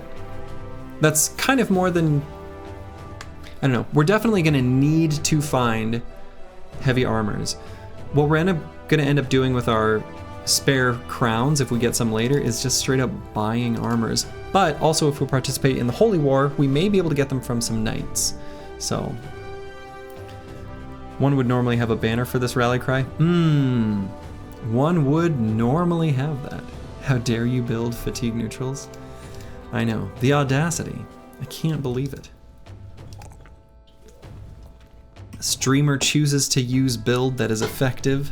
How dare he? I want my money back.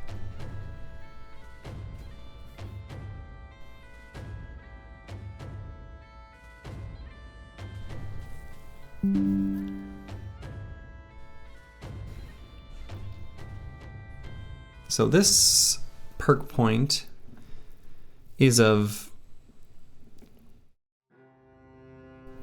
relatively low consequence. Novo may always end up needing Backstabber to help him, even after he's fully leveled up. So, what if he took it now?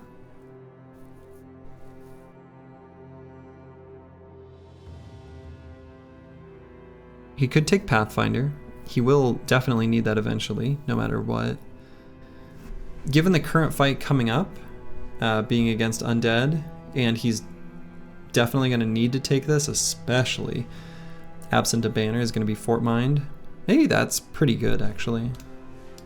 Let's do that. And we do have a Man Splitter. He doesn't have Axe Mastery, so I guess what I could have done too is given him Quick Hands, had him start with a Man Splitter, and then have him Quick Hands over to the Axe when he's stammed out. Would have been a choice too. But we'll give him the Bradish.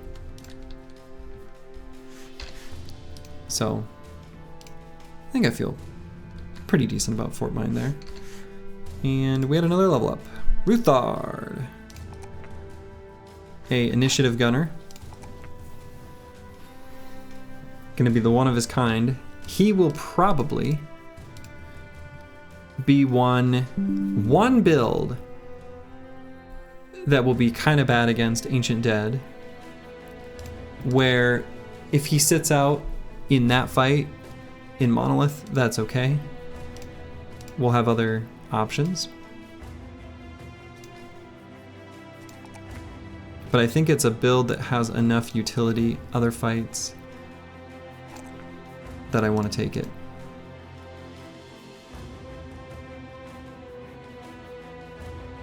So I could get Relentless now. He's going to need it if he's going to do this. But against Undead, Overwhelm, even if he waits, he'll be fast enough. He'll be fine. Unfortunately, it might be night by the time we arrive. No! Oh my goodness! There are grave robbers! So they can give you a map where you can find, like, they'll tell you the location of a legendary item. We care more about killing them. So, that's what we're gonna do.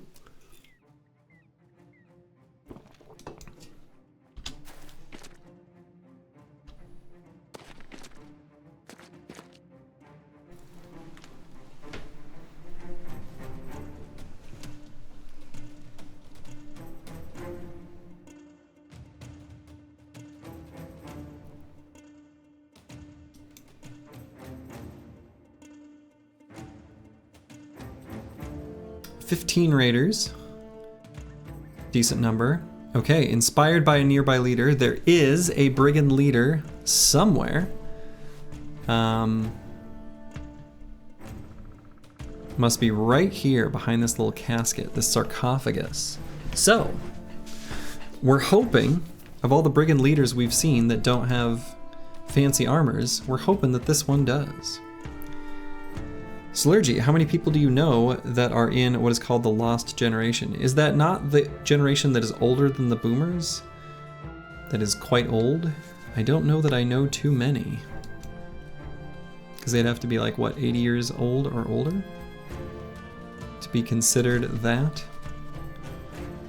No, the leader must be up one more hex still.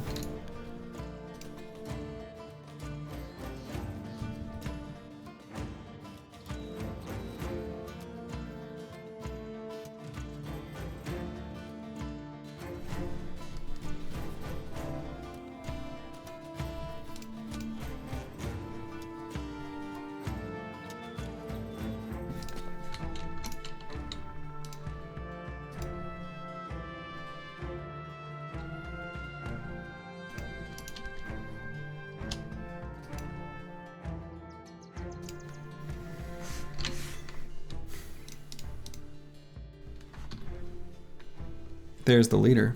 Midjar Friso. He has an armor that's okay. I believe it has 170 durability. We kind of want it. He's got, I can't tell because I can't see the hilt.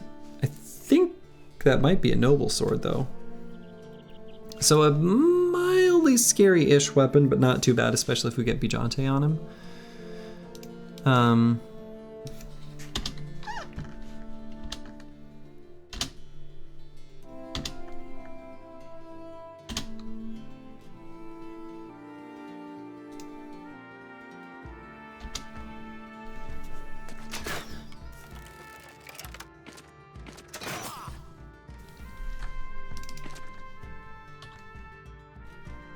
So I could fire here. It's kind of a bad shot.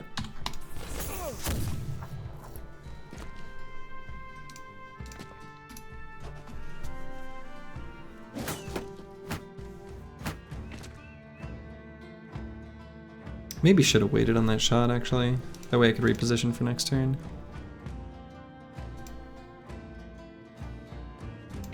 The Lost Generation is a generation whose date of birth is between 1883 and 1899. Okay, so I don't know any. They're all sadly no longer with us.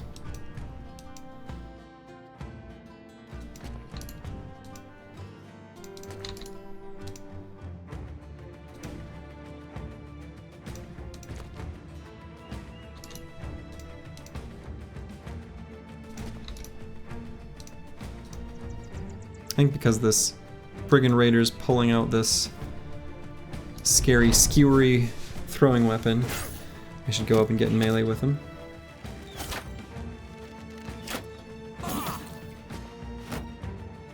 That weapon actually does kind of a lot of damage.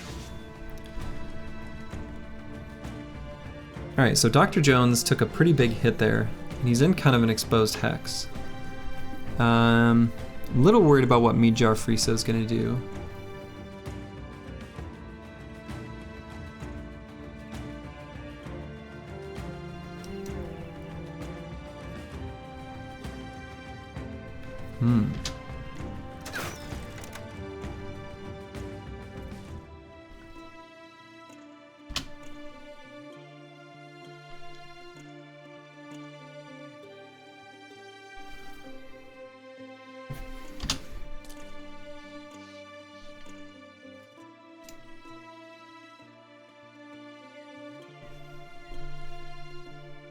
You guys an arquebus? Yeah, he's got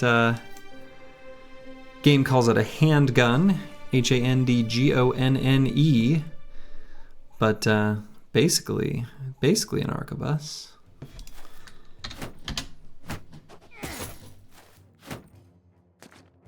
Okay, yes, definitely scared for Dr. Jones.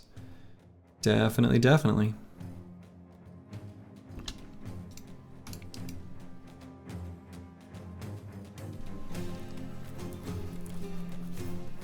I suppose I could wait with Malta, push the Raider, and it is a Noble Sword, which actually is pretty scary considering Dr. Jones lost some of his chest armor durability. We will not be daggering him down, but rather focusing him down as quickly as possible. Unfortunately, probably that was preventable.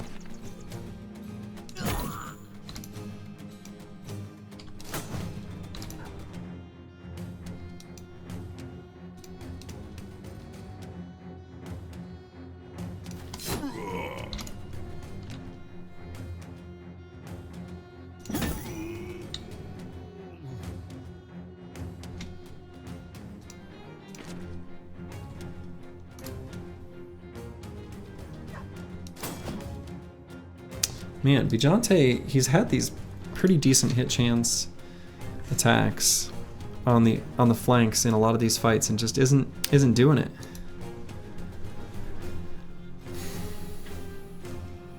They were the age Gen Z is right now during the Roaring 20s.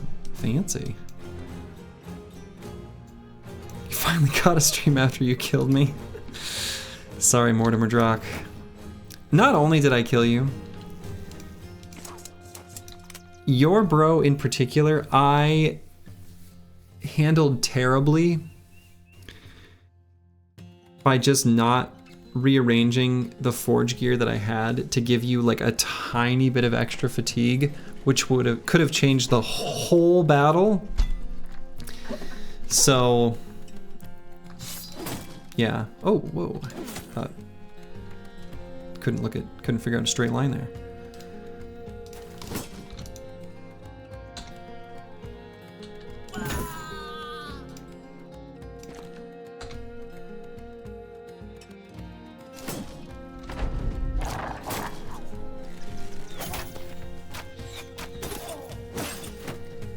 So yeah, it was a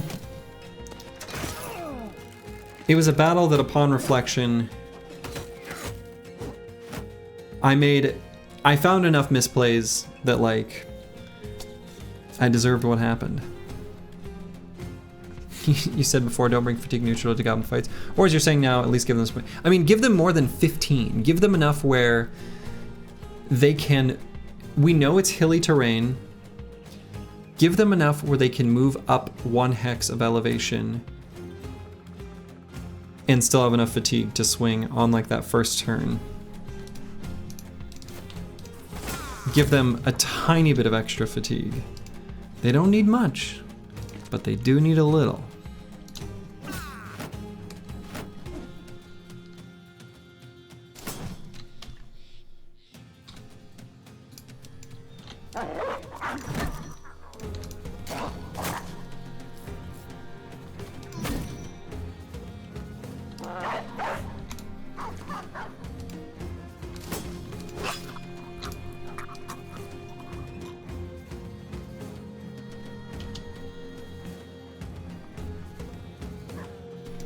Man, now I kind of want to greed. Mead Jar Miso now that he's wavering. Suddenly I've changed my tune.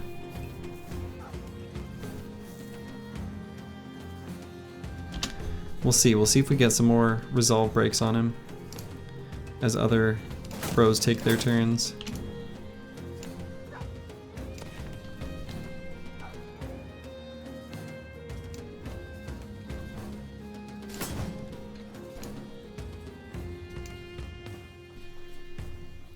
Adren Utes are cute against gobbles too, IMO. I've stolen so many nets thanks to them, haha. Oh yeah. Adrenaline Newts are really good against goblins. Because otherwise fatigue neutrals are kind of bad against goblins. I think that's fair to say, if they don't have adrenaline or like extra fatigue, but then what are you doing?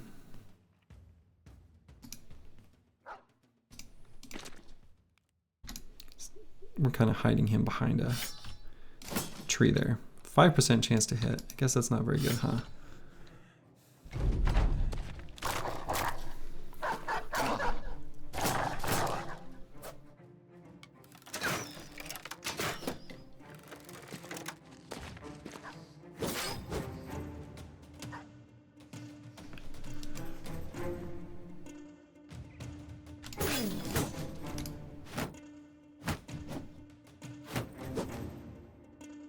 Okay, glad that attack missed. Doggy, you should not have moved there.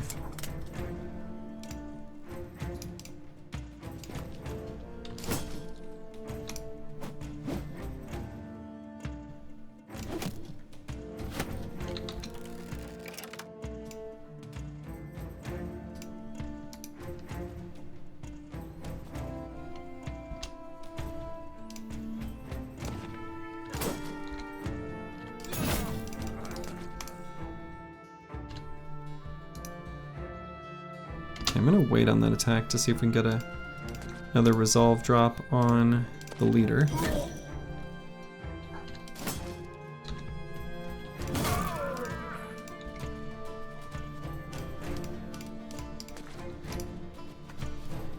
$35 plus fatigue is good for move plus hit plus adrenaline plus hit combo, hit again combo, I guess. Yeah, I agree with that. I just think that's kind of a lot of fatigue to ask a bro to just have. It depends. Some bros are gonna get that no problem, right? And I do think you can get a lot,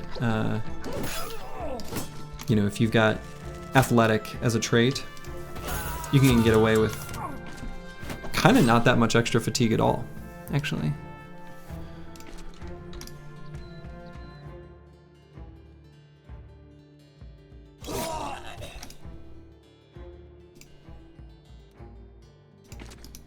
Or light named forage gear, yeah, yep.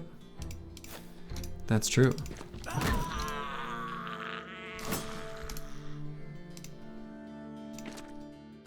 Bingo, got him fleeing. As long as Jaws the war dog doesn't bite his armor all the way through, which is practically impossible.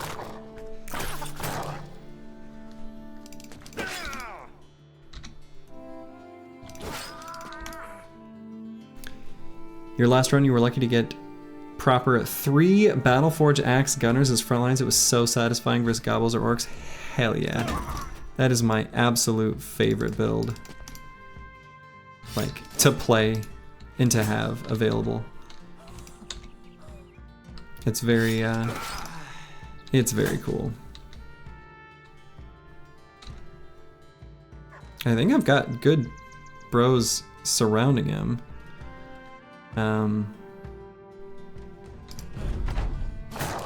I guess Dr. Jones could use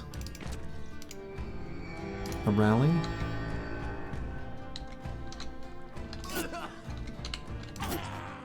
There we go. Now I'm finally hitting him.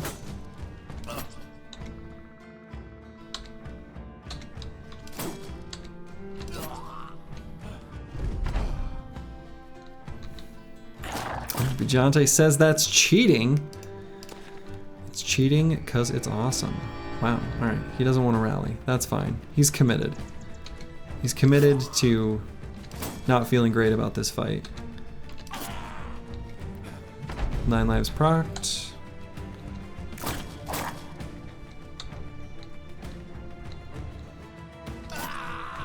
Cool. And we did get the armor. 170 durability. On one hand, nothing special. On the other, special to us. So many frontliners that can just put something on and be made so much better for it. Well, it looks nice. It does look nice, and for us, it's good for our situation. And I agree, the little tiny, you know, scales, it looks nice. It definitely looks nice.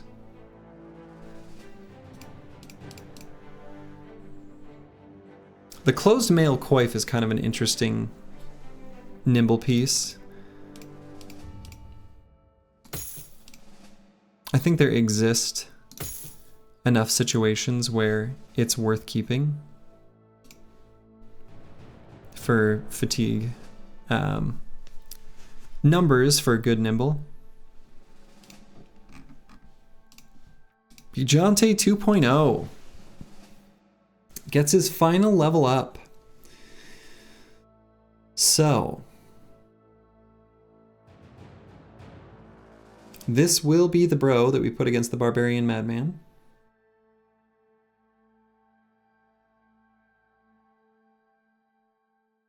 It would be a fairly otherwise looking fatigue neutral if it weren't for Lone Wolf that we took opportunistically because,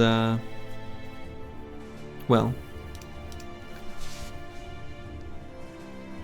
because we need him to fight the madman. Yeah, Fort Mind is almost for sure the pick here. Especially in the absence of a banner, as previously mentioned.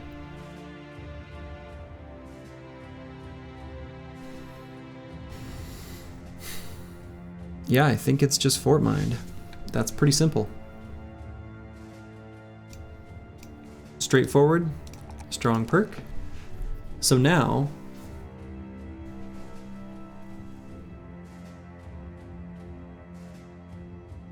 HP or resolve.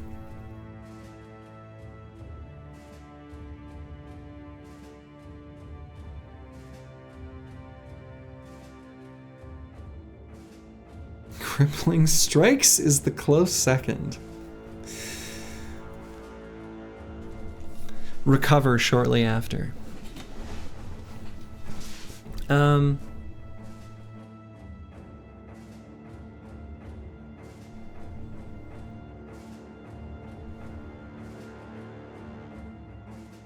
Yeah, I think this absence of a banner is spooking me.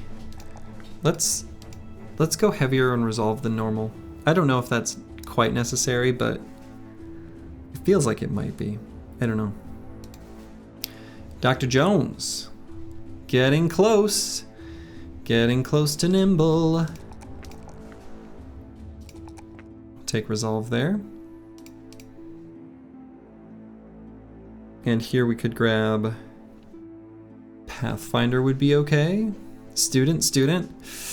No, we can't. I wish I could take student. I just feel like of all the times where we can take student, this isn't the time to take student. No, we're not taking student on basically anyone. For Bijante. Oh, for Bijante. Actually, I literally don't know. If you take it on level 11, does it immediately give you one more perk, or does it like burn it forever? I've never clicked that button. Too scared. But I have wanted to know the answer to that question. Let's try. No. Not doing it. Not here. Try it on your own time and please report back. I think to make sure he remains... Well, no, next level he's gonna replace this with lighter armor. So maybe I refrain from Pathfinder for now and I just get like Backstabber. Will this bro need Backstabber? He'll probably still benefit from Backstabber enough.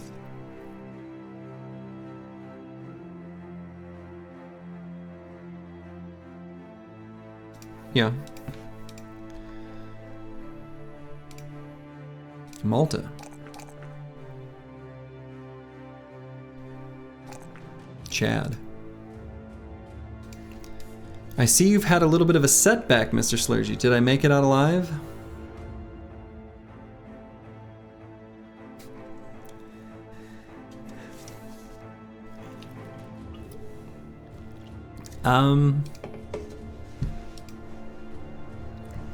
No.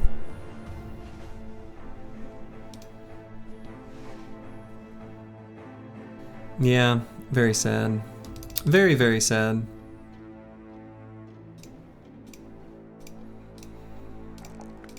But no, you didn't make it out alive.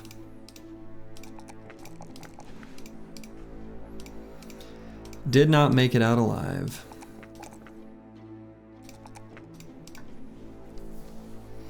Wasn't Overdrive the handgunner? Yes, I believe so.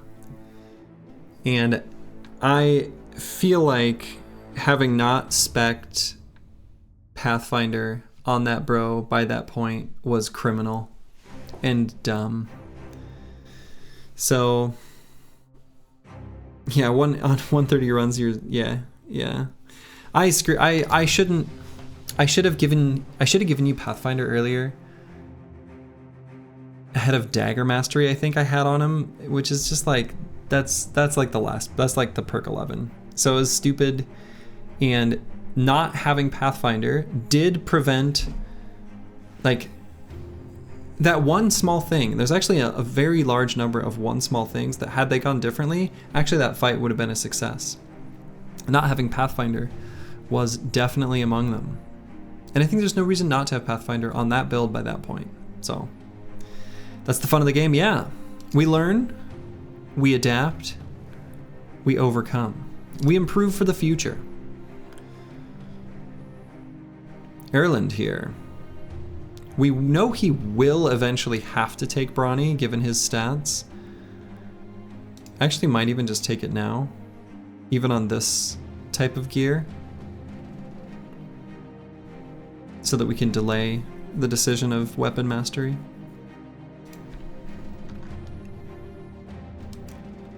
The real issue is having no banner, I'm gathering. Yeah, yep. Yeah, that is definitely a big deal. A very big deal, in fact.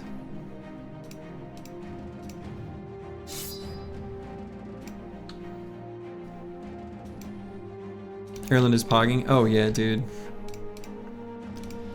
Where is he? Erland is insane. He is just insane.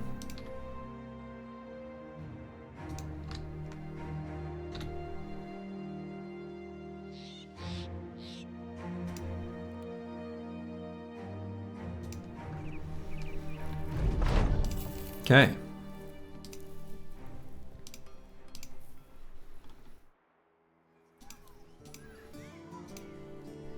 Sale price here is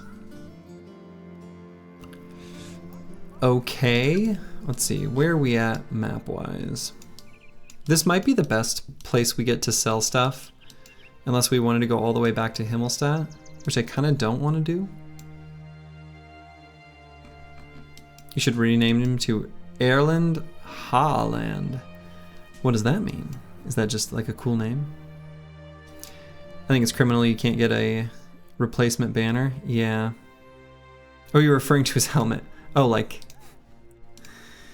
Oh, he's doing the Pog emote.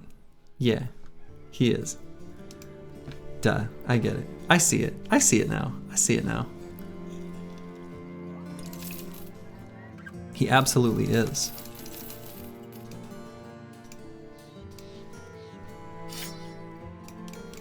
We're hanging on to some bundles of throwing axes. We're doing so for the library, which is still on the menu. The library can and potentially will still happen.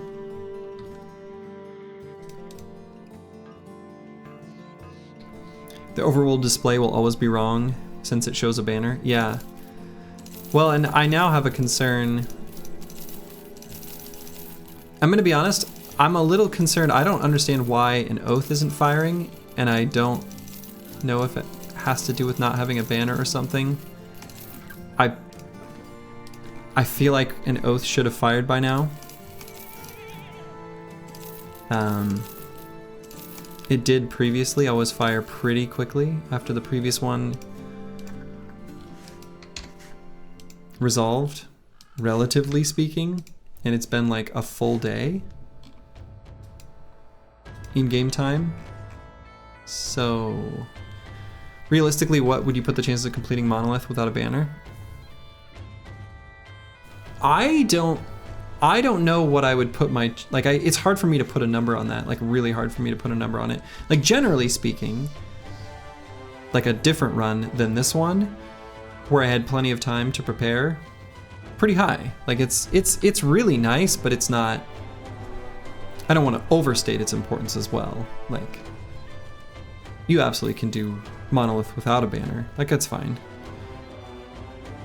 However, I'm concerned about this company being able to do it in time without a banner. Like, that's just one of many things that are, you know, missing in the current squad's situation. A quick search says to save and reload the game and it should pop.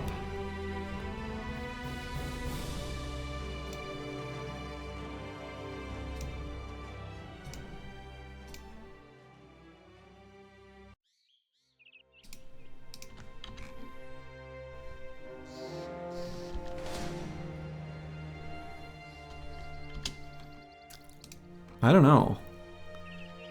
I'm not 100% sure what's going on with the oaths. When did the last one expire? I think something is amiss. I feel like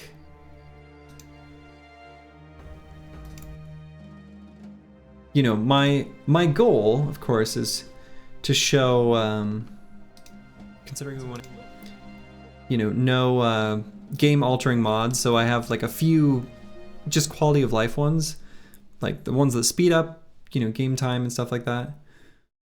That shouldn't affect the game, but there's of course no. I don't have the guarantee of that. Let's see. When did the last one expire? It looks like... Wow, I'm looking through the gameplay footage of the last... I spend very little time on the world map, huh? So day 88, it completed. It looks like it's done by day 88. Yeah, sometime in day 88, it completed. It's been 7 days? That's not right. Sorry, poor terminology. Restart the game. Yeah, so Oath of Dominion ended between day 88 and day 89, it looks like. Maybe that is just day 88. And usually it appears like within a day or two. I think it can be longer. Anyway, my worry is that there could be some mod mucking with it, or maybe there's a bug in the game where you hit some weird situation and, you know. Okay.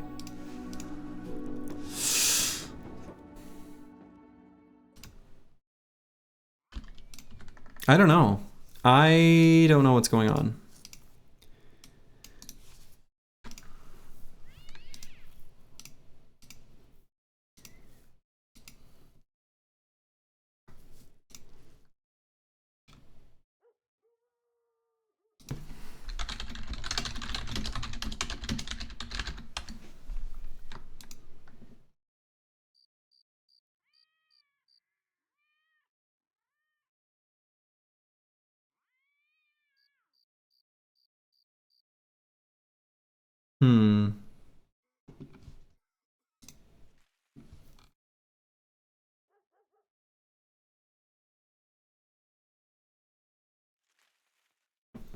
Yeah, I don't know.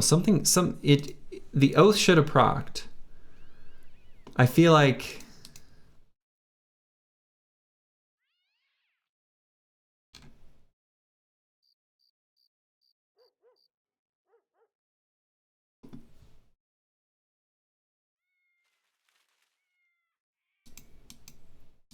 we completed all of them. No. Nope. I definitely have not done the undead one, and I have not done the Oath of Fortification either, which is like where you sit still. So I know there's at least 2 I can think of off the top of my head that we have not done. And I think it actually restarts, like you can complete all of them and then you get a special event for completing all of them. But we have not done that. I think there's too many for that to be possible anyway. There's like 14.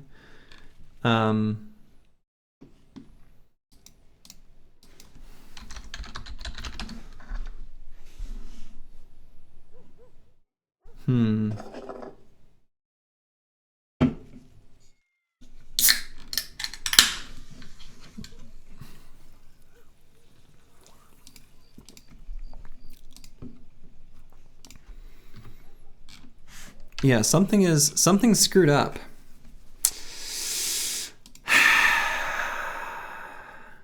I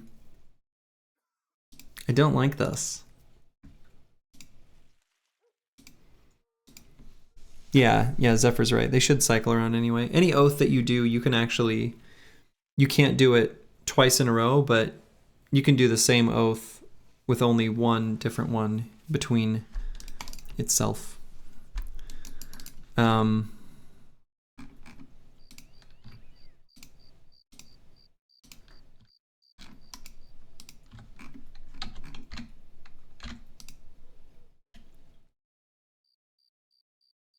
But you got an oath after Goblin City, so it shouldn't have had to do with the banner. True. Well, so the possibility I'm thinking of is, so we got the Oath of Dominion after the banner was lost, but something in the resolution of that oath.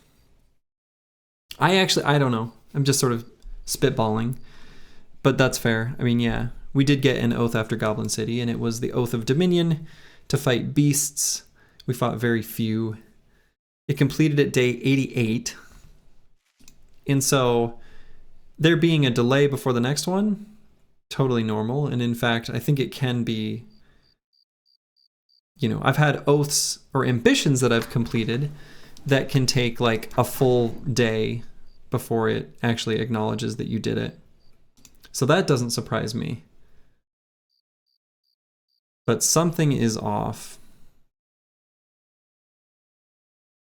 And the oaths are not firing.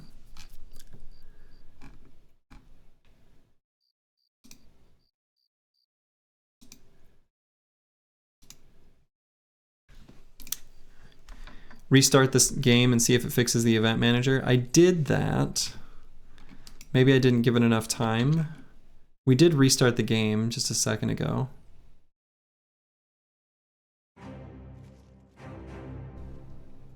Let's do it. Let's wait for it to swip over the day. No, something's still off. Maybe restart with no mods. Yeah, let's do that. So this is... And actually what I might do too... Where are save game files stored? Oh, there's just a save game folder? Steam_autocloud.vdf. Is that actually them?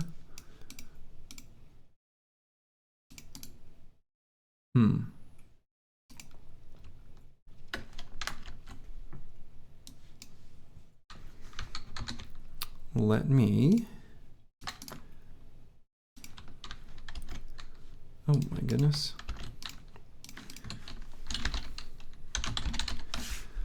Yeah, and let the oath proc, exactly. That's kind of what I'm thinking. So I don't know what steam_autocloud.vdf is. Is that actually where the save games are stored?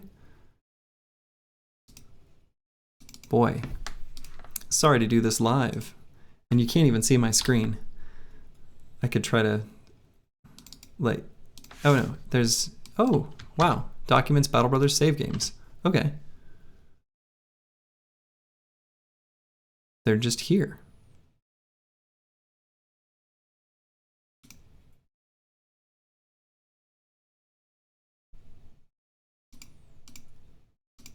Okay, I found my backups. I found my saves, so I'm gonna back those up.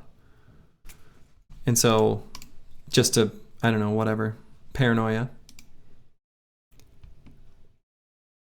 A lot of funky stuff happens if you let the saves be in cloud instead of on PC. No, I think they are all on my PC. I haven't changed any settings that has anything to do with where data is saved or anything. Like everything is just completely the defaults. Okay, so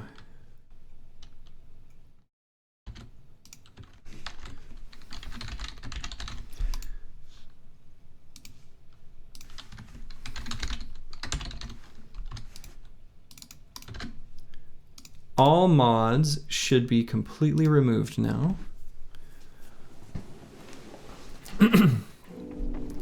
So, all right, game's loading up. We should see it in just a second. Oh, wow. MSU made a mod settings save. That's interesting. That shows up on the save list. Get a vote. Huh, okay. Something MSU does, I guess. That's funny. I did see a weird save game file.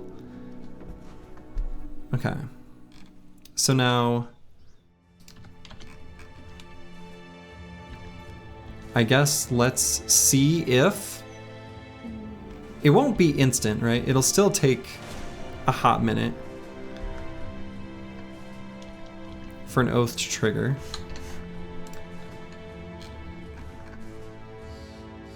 Probably don't chase those goblins.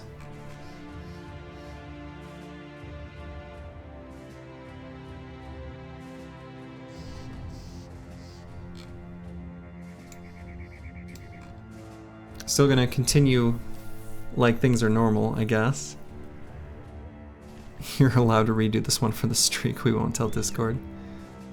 I mean, I'm not... I don't...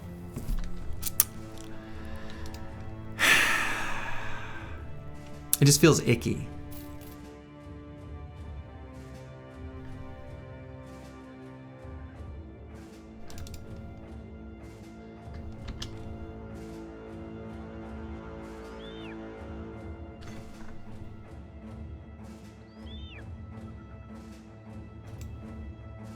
Let's do save and quit and reload, I guess.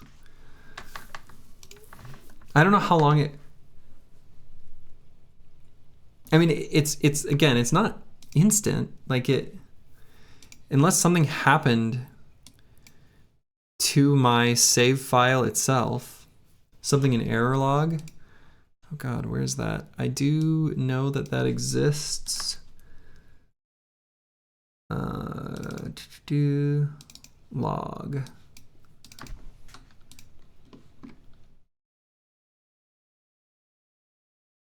Oh my God, there are errors.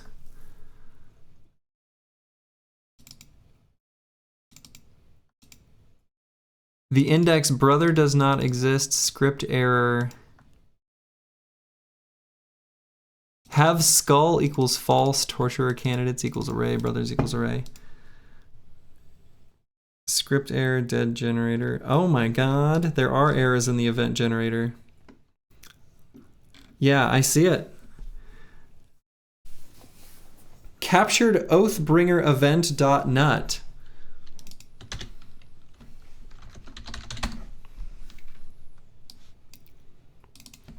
One moment.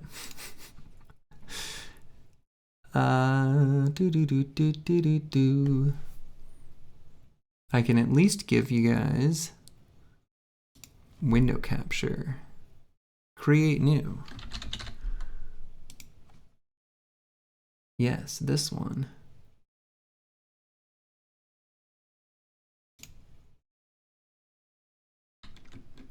Oh boy. Let me fix that display. Nope, that's not what I wanted.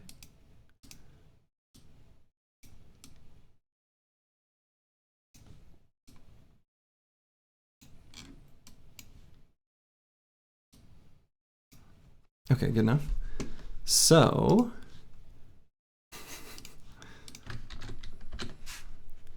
captured Oathbringer event.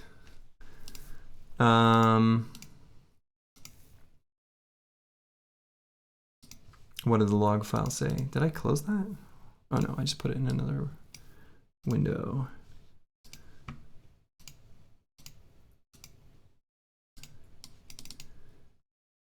Line 257.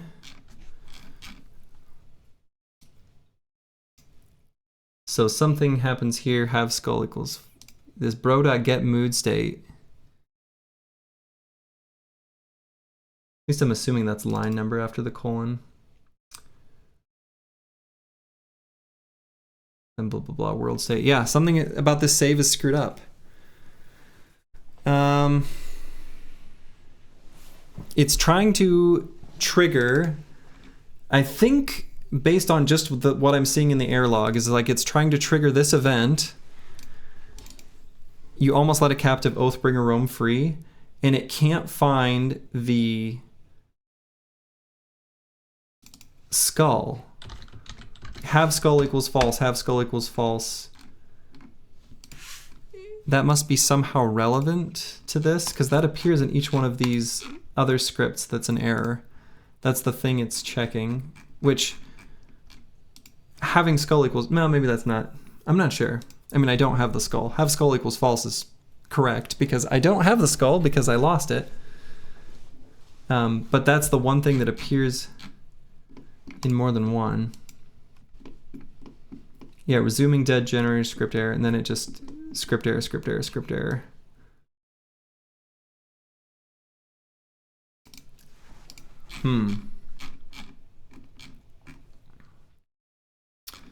So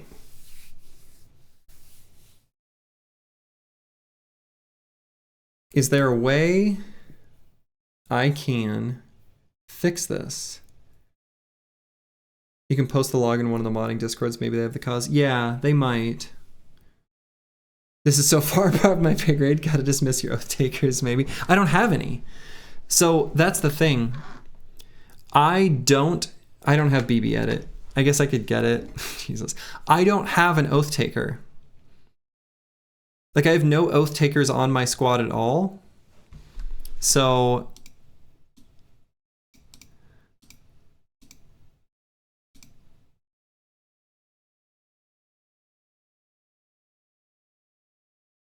the only thing I'm wondering is if, since this doesn't find a bro, we don't push any, like, again, I'm totally speculating, but if this function for the event doesn't find, when it iterates through my full list of bros, I don't know, I guess all it's doing is changing their mood state, like who cares? Yeah, so that probably doesn't matter. Start of the event, screen push. This is, and then the rest is just all resuming dead generator, resuming dead generator. They all looked the same after this. First one. Captured Oathbringer event.nut. And it could be coincidence that it's in this particular file. You know, I've looked through the game's code just to like sort of deduce things, but I don't have a good understanding of the code to sort of step through this and figure it out. It's also event manager .NET line 283. Yeah, where it's selecting the event. Yep, so it's trying, so I'm stating back, so world state, blah, blah, blah, selecting an init. The event that it's trying to fire is then event.NET, which I guess I could just go here. Line 86. Yeah, so it's resetting that, going back. On update score, it's trying to find the score here.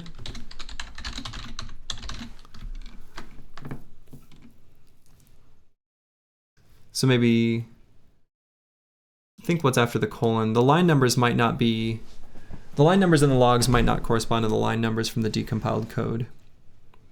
Because this is not, the code that I'm looking at is like actually not maybe what Squirrel does underneath the hood. You don't think hired Oathtaker will count the background equals paladin, but not sure? I bet it does, because if you, all throughout the code, Oathbringers are secret, Oathbringers and Oathtakers are kind of secretly referred to as paladins. And the Oathtaker is just like window dressing.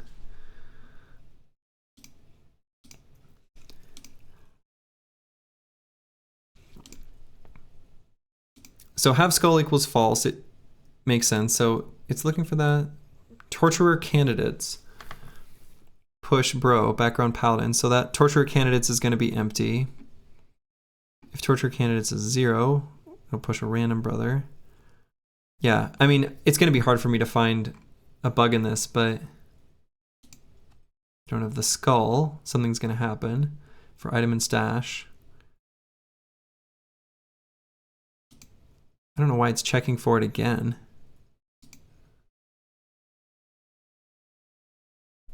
What?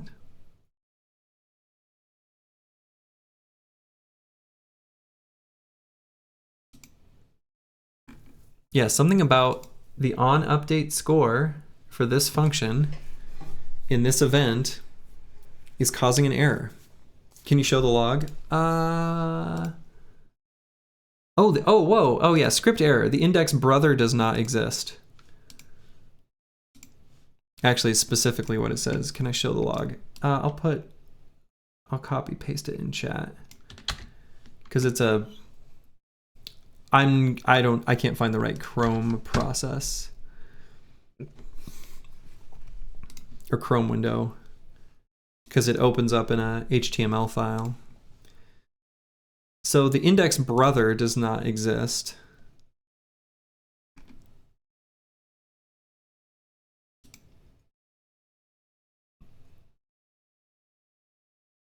I don't know if 257 is a line number or not.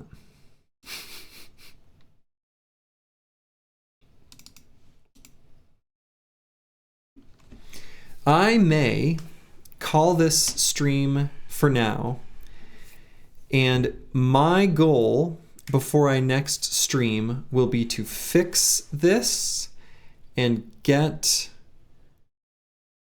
it so that an oath fires. There will be a weird 10-day period where we just didn't have an oath. You think this is a vanilla bug. The issue is you don't have an Oathbringer in your party. The run is borked because the original Oathtakers died. Yeah, I'm wondering.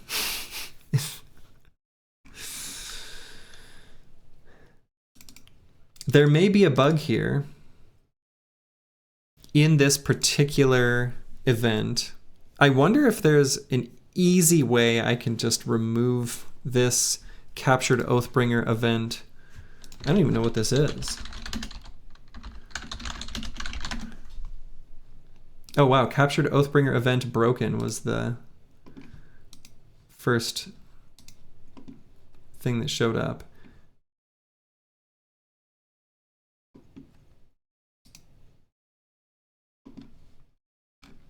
I'm trying to find it just in the...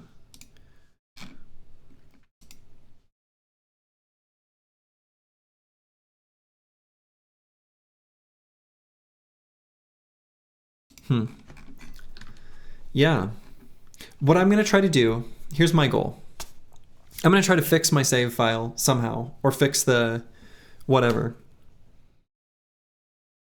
There will be a weird 10-day period where the Oathtakers just didn't have an oath. And I'm going to say that's good enough. I'm going to continue the run. I think it's in a fun spot. I like the challenge. I like that it got weird in the game. I don't like that it got weird, and I'm looking at a screen full of code to make this right, basically.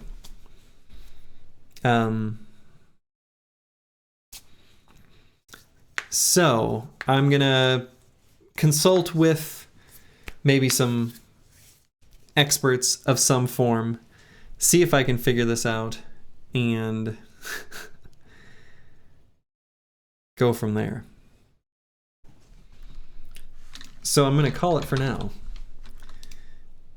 Sorry that this is weird and anticlimactic.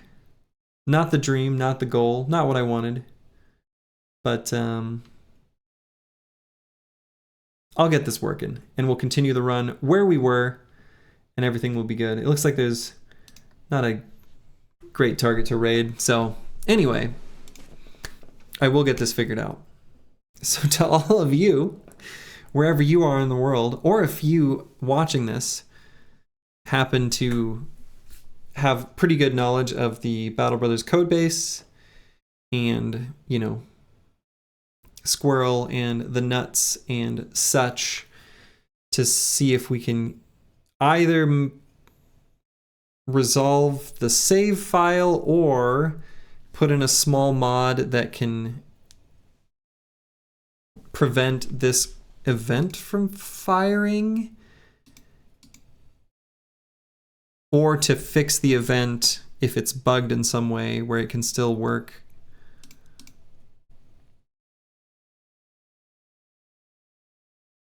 Yeah, I don't know. Anyway, to all of you, have yourselves a wonderful day or night. Ta-ta.